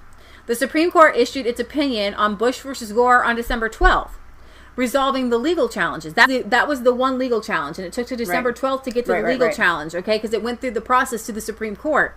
It took 36 days for the process to resolve one issue in one state. One issue in one state. Yep. Okay? We are on day 5 with issues in at least 5 states. Buckle up. So good. Okay? So good. We need warriors in the seat today. So, Redneck, you're telling me that you only voted for the president, you didn't vote for any of the other candidates. Confirm that. No. Oh, no, he goes, oh, no, no. But, yeah, exactly. The question is, comment if you only voted for just the president. Just no other candidates, no other issues. You just voted for the president. I've got people watching on Periscope. I'm not getting a single comment there. Okay, at this time, not seeing anything. Newsmax is not calling Joe Biden the winner.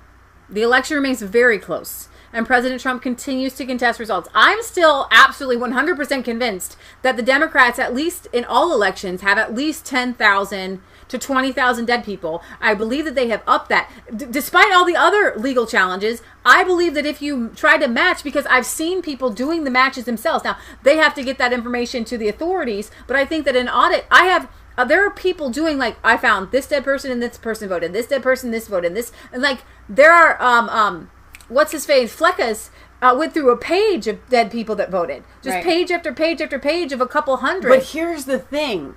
It's not a matter of just dead people voting. They are only voting for Biden. Yeah. So if you find 4,000 or 5,000 dead votes, They're all going to be for Biden. They will all get taken away. And look at some of these key states where the margin is 4,000 or 5,000 votes. That's just the dead vote. That doesn't even include the fraudulent issues that happened when we're talking about backdating votes and not allowing people to watch and all of that. Right. Okay, this article from Congressman Andy Biggs, and this is kind of what I want to sum up for our show today. The only way forward is to fight. The fierce beast of the left, the omnivorous viper of the Democrats, has been let loose. Every tyrant needs quislings. Unfortunately, there are appeasers even among Republicans. The useful idiots of the left are being eaten already, and the appeasers will be next. Right. Those who demand grace for Trump supporters as we watch the nation stolen from us deny the peril from a ravenous beast that will consume our freedoms and chain the American people. The piranhas are already nibbling at Nancy Pelosi, who is suffering from whiplash from the hard left turn she took when she was reinstalled as Speaker of the House 2 years ago. She made a deal with the devil, the squad, in order to win her position. The fate of all authoritarians who fail to control their helpers is to be eaten by their own. Even now, the radical left members among the House Democrats are coming for her. Because of their firm commitment to dismantling our economy and determination to impose every dangerous idea of the left that they have thought would be a blue wave of Democrat victories from the presidency to the Senate to the House and across free America was defeated. Congressional Democrats who survived the election, who have the temerity to condemn their own radical narrative as the cause of their dismal performance, have been castigated and threatened by de facto leader of the Democrats, radical Alexandria Ocasio-Cortez. Republican appeasers, like the freedom-hating Lincoln Project, are aided by several members of Congress who fail to recognize the cliff that America is heading over. These modern Neville Chamberlains have not learned the lesson of history. Once the tyrants are let loose, they will continue to consume everyone in their path, including their former friends. This is what they did. If you're not red, you're not dead, and then they kill each other. I think you just mean if you're red, you're dead. If you're not red, you're dead. The communists were red. Right, but right now this is what the left is saying to us. Yeah. If you're choosing red, to be silent or lurking and hiding is merely choosing to be eaten later. As Churchill noted, an appeaser keeps feeding the totalitarian monster, hoping to be eaten last. People who threw each other in their fellow comrades into the gas chambers. Mm-hmm. Don't believe that the crazies really are serious about retribution? How about AOC's endorsement of the Trump Accountability Project, designed to make sure anyone who took paychecks to help Trump undermine America is held responsible for what they did? This is what communist dictators do. It's how North Korea, we are going to make Kim Jong-un, Venezuela, Maduro, and even Communist Chairman Mao Zedong and current leader Xi Jinping control their unfree people. It is consistent with historical tyranny imposed by Lenin and Stalin. The AOC of the left are joined by crazed attack dogs in the media like the odious Olbermann, who wants the president arrested and removed from office. Olbermann, who has lately become even more delirious with hate, also wants to arrest Tucker Carlson and others who have exposed the left or expressed support for Trump. And yet the propaganda arm of the new left and Democrats continues to give a platform to spew hate and discord by this unhinged lunatic who advocates for violence against whom he disagrees. In 2016, some Republicans decided that they would not support the president. Instead, they said the kinder, more temperate Evan McMullin was deserving of their role. The nutty McMullin, who previously said, I oppose fascism and socialism because I believe in the innate liberty of humankind, apparently favors his own brand of tyranny, which advocates that we should keep and publish a list of everyone who assists Trump's frivolous and dangerous attacks on the elections, name and shame them forever. May the irrelevant McMullin take his brand of public shaming forever with him to his quiet corner of despotic despair. There really is no other choice but to fight to preserve our nation. While the left is assiduously stealing the presidency, with the almost ironic twist that Republicans are gaining seats in Congress around the country. Attempting to steal. Yeah. We must not acquiesce to their efforts. We must have faith. We must have hope. And we must have the courage necessary to fight. Come on now. If it takes peaceful protest, we must take to the streets with a quiet, resolved dignity that shows the difference between the thoughtful right and the mindless left. Looting if it takes litigation, our lawyers must be given the resources and support necessary to make the case. It certainly will take communication to the American people. Communicate every way, through every mode. And when the masters of tech universe censor you, go around them. We must urge legislators to confirm Trump's electors when there is demonstrable tampering of electoral outcomes by the vote thieves on the left. We must overwhelm the radicals on the left with our American spirit and our faith. Our voices united for freedom must be heard above the frenzied screams of the left that seeks to destroy freedom. And that is a sitting congressman. Boom. A sitting congressman. He said it. Congressman Andy Biggs. Oh, you know we love Andy Biggs. all day long. Andy said it. All right. There were so many comments that were going here and I missed it, but I want to let y'all know, out of the roughly on all platforms that we have, 150, 160 people watching right now, no one said that they just filled out the top circle to vote for either candidate for president and did not vote for at least a couple of other things. Not a single person. Okay? Now you be counting it. Now, not all of y'all live in the United States. But amongst that, you know, I think you can look at a percentage there that it shouldn't be, like Sidney Powell said, 400,000? Yeah, almost 500,000. That's insane. Yeah. No. 500,000. They just voted for Biden. It doesn't work that way. Now, is that in all of America or just in Pennsylvania? And I think in the key states. In the key states. Key states. Yes. Not in all of America. Right. President all right, Rudy Giuliani. And Rudy, it is wonderful to have you this weekend. Thanks very much for being here. Judge Jeanine wasn't allowed on last night. So I know that you've been working all weekend on this. The first question everybody wants to know is, what is the evidence the president has alluded to in terms of ballot fraud? How much time you got, Maria? Well, I mean, first of all, there's a lot of evidence. Let me see if I can summarize it by state. Some of it developed, ready to go into a lawsuit tomorrow and Tuesday and Wednesday. In Philadelphia, we're the furthest ahead. We have about 60 or 70 witnesses in Pennsylvania, in Philadelphia, and in Pittsburgh. In Pittsburgh, we have observers who were for 24 hours kept out of the room or kept away from the room where they were counting the mail-in ballots, which of course are the highly suspicious ballots. During that period of time, at least 135,000 ballots were counted, none of which were observed by any Republican observer, as the law requires, and as is really necessary, given the fact that these ballots came in late. They were being brought in by bundles. It looked very much like they were trying to make up the 700,000 difference that they had from election night. Then you go all the way across the strait to Pittsburgh, and we have exactly the same situation happening. Republican observers being kept so far away they had to try to use binoculars to see the ballots. They couldn't accomplish that. They count about 300,000 ballots that went through that process. And even though we went to court and we were allowed to move 6 feet closer, the Democrat machine people moved the counting place 6 feet further away. Could you imagine the look on their faces when they did that? There are... You're allowed to move closer, but watch us pull the tables They back. said in there it was like gladiator room. The subject of a lawsuit that we filed tomorrow for violating civil rights. Hang on, pause. I'm sorry. I hate to interrupt Rudy Giuliani here, but that is actually... Can we just think about this for a second? They're allowed to be moved 6 feet closer. So then the people counting with the tables move 6 feet further apart with looks of menace on their face, as if to say, we don't want you to watch us counting. Why? An unfair election, for violating the law of the state, for treating Pittsburgh and Philadelphia different than the rest of the state, which is an equal protection violation, which goes under Bush v. Gore. I mean, this is something that just has to be addressed. Those people, those poll watchers, are designed there to check one thing. Here's the thing: it's not just enough to look at the ballot. Right. You have to see their name on the voter rolls. Right. You're not just like watching them shuffle papers to see if they shuffle them correctly. You're supposed to be eyes on. So we're at now 450,000 definite mail-in ballots that they separated from the envelope, threw the envelope away. We can never tell if they're valid or not. They could all have been done by one person, and we didn't get a chance to observe. It is required that both sides observe. And why wouldn't they let us observe? You have to be stupid not to figure out why. Here's the thing. Here's the thing. You have to be stupid. In African countries, they're allowed their cell phones. I know. In Africa, they're allowed their cell phones. Because take pictures. For 3 days, they were laboring mightily to make up the 700,000 vote deficit they had. Pause. We gotta get going. I know.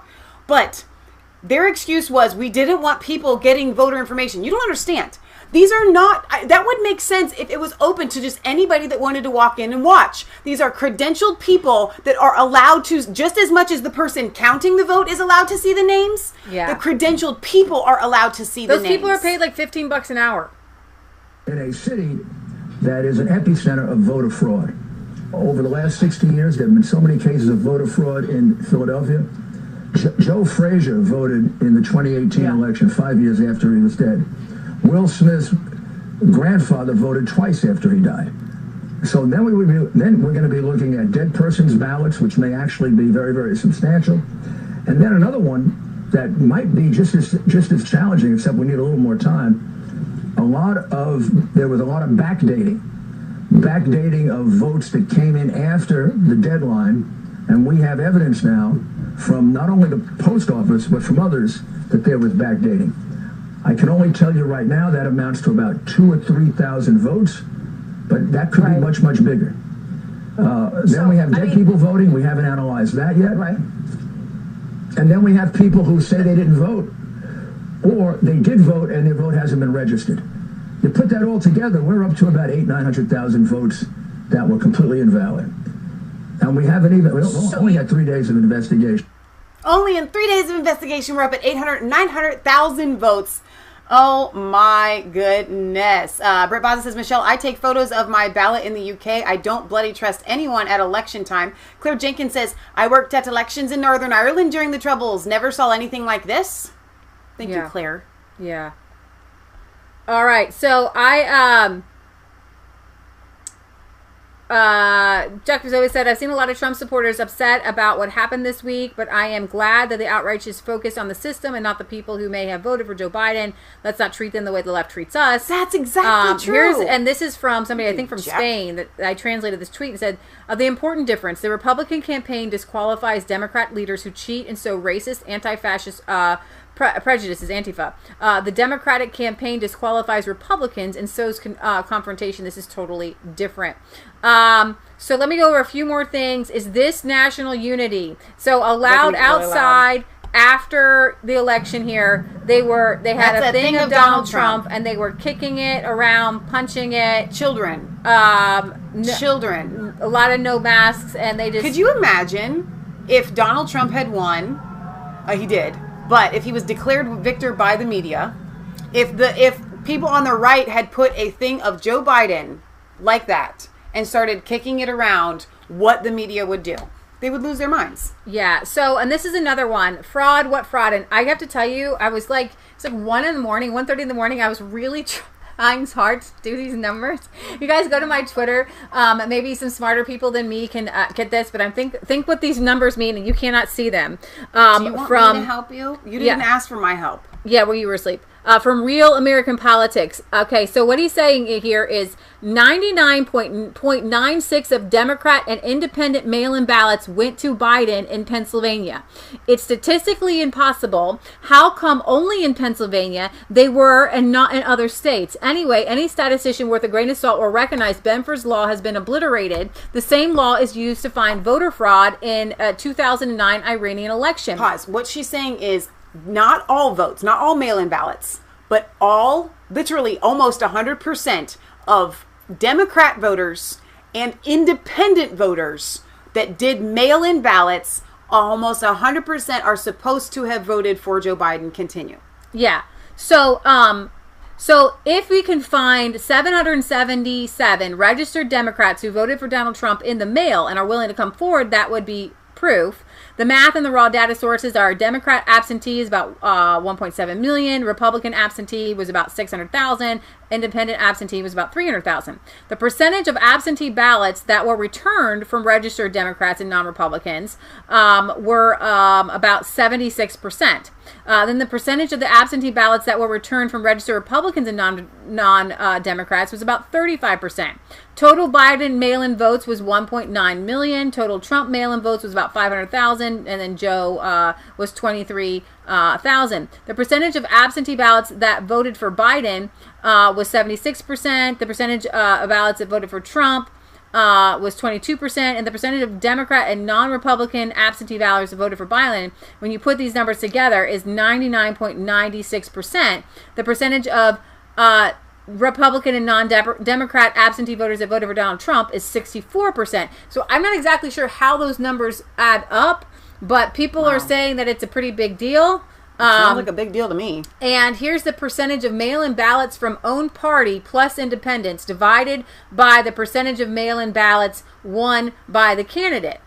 And so you have in Oklahoma, Florida, Trump, Arizona, North Carolina, Pennsylvania, you have them up, and then you have what's here in Pennsylvania is this really interesting number here of 100% of mail-in ballots from their own party plus independents divided by the mail-in ballots that the candidate won, and that's 100% for Biden. Oh my gosh. So that math there is really tricky for me, but it looks like crazy fraud there. Crazy fraud. In Michigan, there was the algorithm. We talked about that and Representative Gosar talked about that. God is moving like never before. This is a tweet from Ryan McEnany. She is Kayleigh McEnany's the press secretary, the cute one with this really tough. Her sister's name is Ryan. RYAANN. And she has been taking the phone calls for the complaints, and she says they've unleashed a beast in all of us. The movement is stronger than ever. And then there's a whistleblower. So we got one lawsuit on that front. That is coming forward in Clark County saying they witnessed mail-in ballots being counted without signatures being verified. So we got one lawsuit on that front. In just the last hour in Nevada, an election worker whose job was to process mail-in ballots says he witnessed irregularities in counting those ballots and was told by a supervisor whom he names to put through ballots he believed needed signature verification without that verification first being done. It says he was also told to ignore discrepancies with addresses. That worker has sworn out an affidavit which has been sent to the Department of Justice here in Washington. A Trump campaign attorney says of that quote, the affidavit makes clear that we're not dealing with oversights or sloppiness. This was intentional criminal conduct. So also in Wisconsin, that's what we're looking at, guys. One of the most interesting thing to me in Wisconsin, and I don't know if I have this one up, I'll just tell you about it. So in Wisconsin, you have to have a witness sign your envelope, and they have to put their address down. But into all 72 counties in Wisconsin, the clerk of elections or whatever, I don't know who this person is, he sent out a note to everybody and said, if they don't put the address in, I want you. Okay, so what you have to do, let's say they don't have a witness or the witness address isn't there. Then the ballot has to go back to the person, and the onus under normal circumstances. Yeah, the onus is on the person to make sure that the address for the witness is down. You have to control your own ballot. Like, election officials don't fix your ballot for you. Right. Do you understand? That's part of your ballot is having the witness. Just like if you were to sell a car, the bank doesn't be like, hey, I'm going to help you get your, you know what I mean, your notification. So what they did is they told them to Google the address of the person and fill it in. Well, they told them to contact the person or call them or to somehow track them down in any way that they could. Try to find the person, and then over the phone, write down the person's address. Which is illegal. But that is touching somebody else's ballot. Right. And you're not allowed, especially some dude in an office, you're not allowed to touch somebody's ballot. That's the whole point of ballots. Right. And so that could be any words of like 2,000 or 3,000 people. Right. That didn't have that. And they all will vote for, not they all will vote for Biden, but the reason why this is important is because a vast majority of mail-in ballots that come in do come in for Democrat candidates, but Trump was taking and chipping away at that. Okay, just 4 more things here, and then we do have to go. Yes. Jenna Ellis again says, I want you guys to know there are places for you to get news, and not just here. Newsmax, Real AM Voice, and One American News Network. They are free on Cloud TV, and some cable carries Newsmax. Raheem Kassim, continued statistical analysis shows wild numbers of people who voted only for Joe Biden and didn't vote further down the ticket. Pennsylvania, 98,000. Georgia, 90,000. Arizona, 42,000. Michigan, maybe 80,000. Wisconsin, maybe 62,000. And he has people going through all these anomalies. These are all anomalies. I think I'm going to skip that one. Let's see. Ron Coleman is working for Donald Trump. He's a lawyer. If you're DMing me or texting or WhatsApping me to ask if there's hope, my answer is yes. As the prophet said, he's a Jew. There is hope. I am not Jeremiah. I am no prophet, but I am a descendant of prophets. I am hoping and I am working and I am not alone. We are not alone. And if I'm wrong about the likely outcome, I'd rather be wrong than give up hope where hope is justified. That's good. And hope is justified here. And I've been wrong before. That's so good. Okay, hope is justified, and that's what's so important. This tweet is unavailable. Research is going on at so many levels. They have no idea how badly they have stepped in at this time. Take this tweet is suspended from a suspended account. Dang it! All right, this is one more time to plug for Parler. Leah and I are both on there. Leah is on there as Resistance Chicks. That's at Resistance Chicks without the space. I am on there as Masfaith3, MAS1SFAITH3. You can find us on Parler. Guys, I don't know how long we're going to be allowed to be on the big tech. Okay? You have to find us on Parler and our website, www.resistancechicks.com. Very important. And then Judicial Watch back a month ago, it said there's 1.8 million ghost voters in 29 states, warns of dirty elections. And so Michelle and I, we were on our way to a fire pit last night, and we realized how do you rig an election? And it's quite simple. You have to get your hands on some ballots. Yep. Okay, but you go through the rolls. You find dead people, you find inactive voters, and you request an absentee ballot in their name. You have them send it to an address. It doesn't matter what address. Why weren't the Democrats canvassing and knocking on doors and trying to do rallies and such? Because they were too busy committing fraud. Yeah. That's where they were putting their efforts. And then this is the standard voter fraud method. You're not going to be able to see this. It's the Benford's Law. Flags Allegheny County as an anomaly of Benford's Law. Where it kind of goes, it should Donald like Trump's this. tracks, Joe Jorgensen's tracks, but Joe Biden's, and you can look up what Benford's Law is. Here, Amy Barton says, "Hi girls, I'm in Florida. I voted by mail for Trump and tracked it. I'm not the only one. Lots of people in Florida did." Okay. Pennsylvania congressman has signed a letter blasting state officials, especially the AG Josh Shapiro, for the mishandling of their election. Remember, this is a fight that's going to be at the state level. The state legislators are stronger than the attorney general. So we'll see. Read the Sidney Powell thing.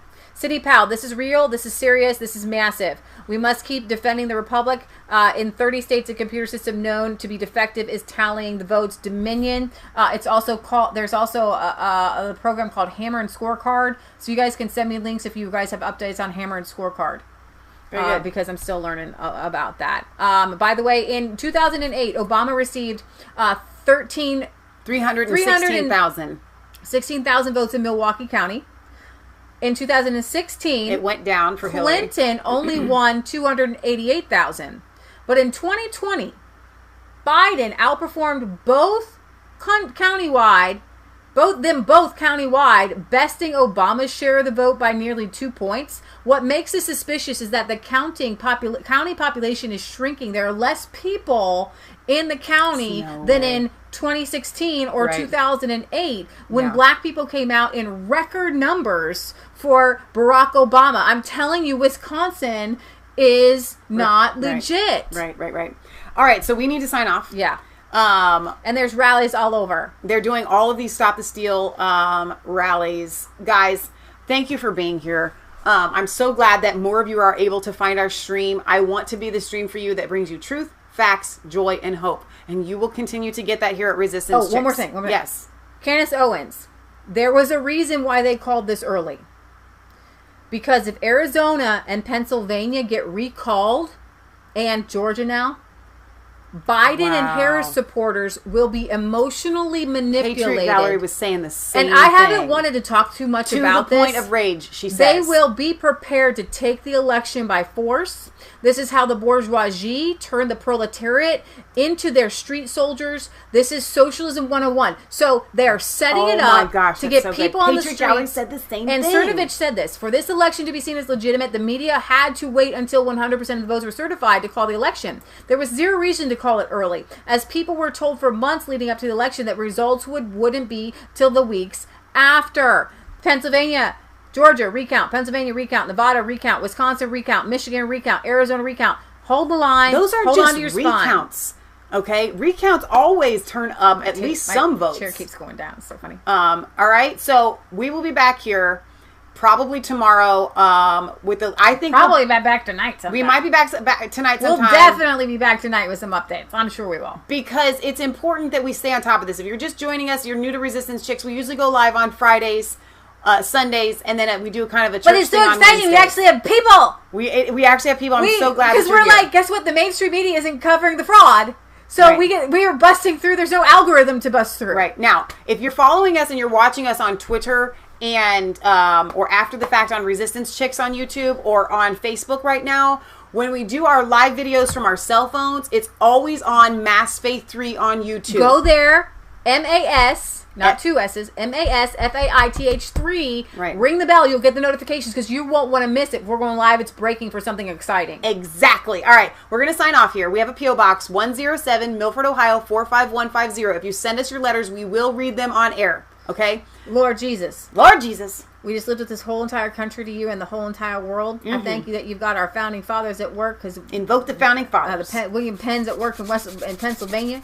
And the Pilgrims are at work. Yes. Happy Pilgrim Day. I thank you, Father God, that you're going to be, tomorrow is going to be the best day in your entire life. Yes. It's Michelle's birthday. Woo. It's the day of the Pilgrim founding and the day that the affidavits are going to drop. Yes. And we have prayer. And so we just speak forth truth. We say to the mountains of lying, cheating, stealing, and rigging to be moved and be cast into the sea. I pray that what is done in secret will be brought to light. I pray for a reformation in this country, in the voting systems, in our families, in our nation. And I pray that the mainstream media just crumbles right before an almighty God. Father God, I don't ask you that you strike people with lightning. I ask you to strike them with love and truth and honesty. I pray that there will not be any sort of civil war, but there will be so excitement that Donald Trump won amongst even people, because they'll be excited that the fraud was exposed, and that they'll wake up and they'll say, I can't believe I've been on the wrong team for so long. These people lied to me. You're not lying to me. I want to be on your team. And so I just pray, Father God, for a revival, and that you encourage every Christian out there and agnostics who are seeking you. You give them wisdom how to pray. Show them in every state what to exactly pray for, because if we ask an effectual fervent prayer of a righteous man will avail much, and if we ask anything according to your will, we know that we have it. So Father God, we ask, this is your country, America, kingdom of kings. You are King of kings. You are King of America. Jesus is Lord here. We say the year of our Lord for a reason. This is America. We make our stand. We put our feet in the ground, but we know, Father God, that we must appeal to heaven. And we know, Father God, that this is a country where liberty and justice for all reign. But we need you to bring it. So we humbly implore, we ask forgiveness for our own very sins, Father God, so that you can go and punish those others who are sinning against us, Father God. That's what our Father says. Father, forgive us our sins. Our Father who art in heaven, hallowed be thy name. Thy kingdom come, thy will be done on earth and in America as it's done in heaven. Give us this day our daily bread, and forgive us our trespasses as we forgive those who trespass against us. And lead us not into temptation, but deliver us from evil. For yours is the kingdom and the power and the glory, now and forever. Amen.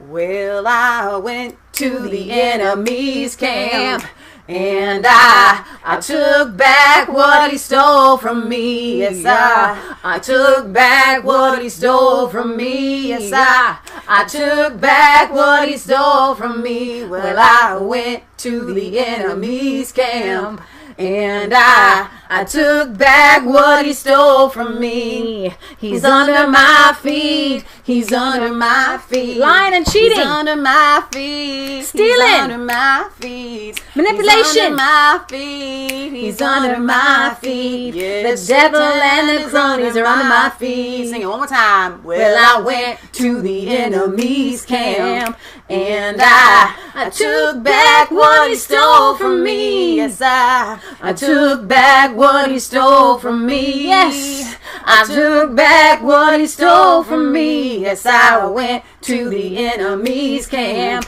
and I took back what he stole from me. Oh, he's under my feet. He's under my feet. He's under my feet. He's under my feet. He's under my feet. He's under my feet. Satan and all the corruption is under our feet. Since we know they've been manipulated in the news media has hurt these people's souls. Yes. Oh, big time. Like last night, they told them Biden won. Right. We can pray and come against those lies and set them free. Set them free. Yeah, that's right. Jesus came to set the captives free. Yep, So right. we pray their minds be set free. Amen. That's right. And we do it in Jesus' name. They've been put under a spell. That they might see the truth and know they've been manipulated and lied to. Right. All right, Amber Powell says, I missed half the show, but we'll go back. Y'all have kept me in his spirits, reminding me that God has got this. That's our job. Yes. And we're happy to do it. We're so glad to be here. We love you guys. God loves you. God bless. Remember, it's not just a conspiracy theory if it's the trying to truth. rig an election, baby. That's right. We'll be back later tonight, but for sure tomorrow. So much is going to break tomorrow. Back. So much is going to break tomorrow. All right, good night, guys. God bless.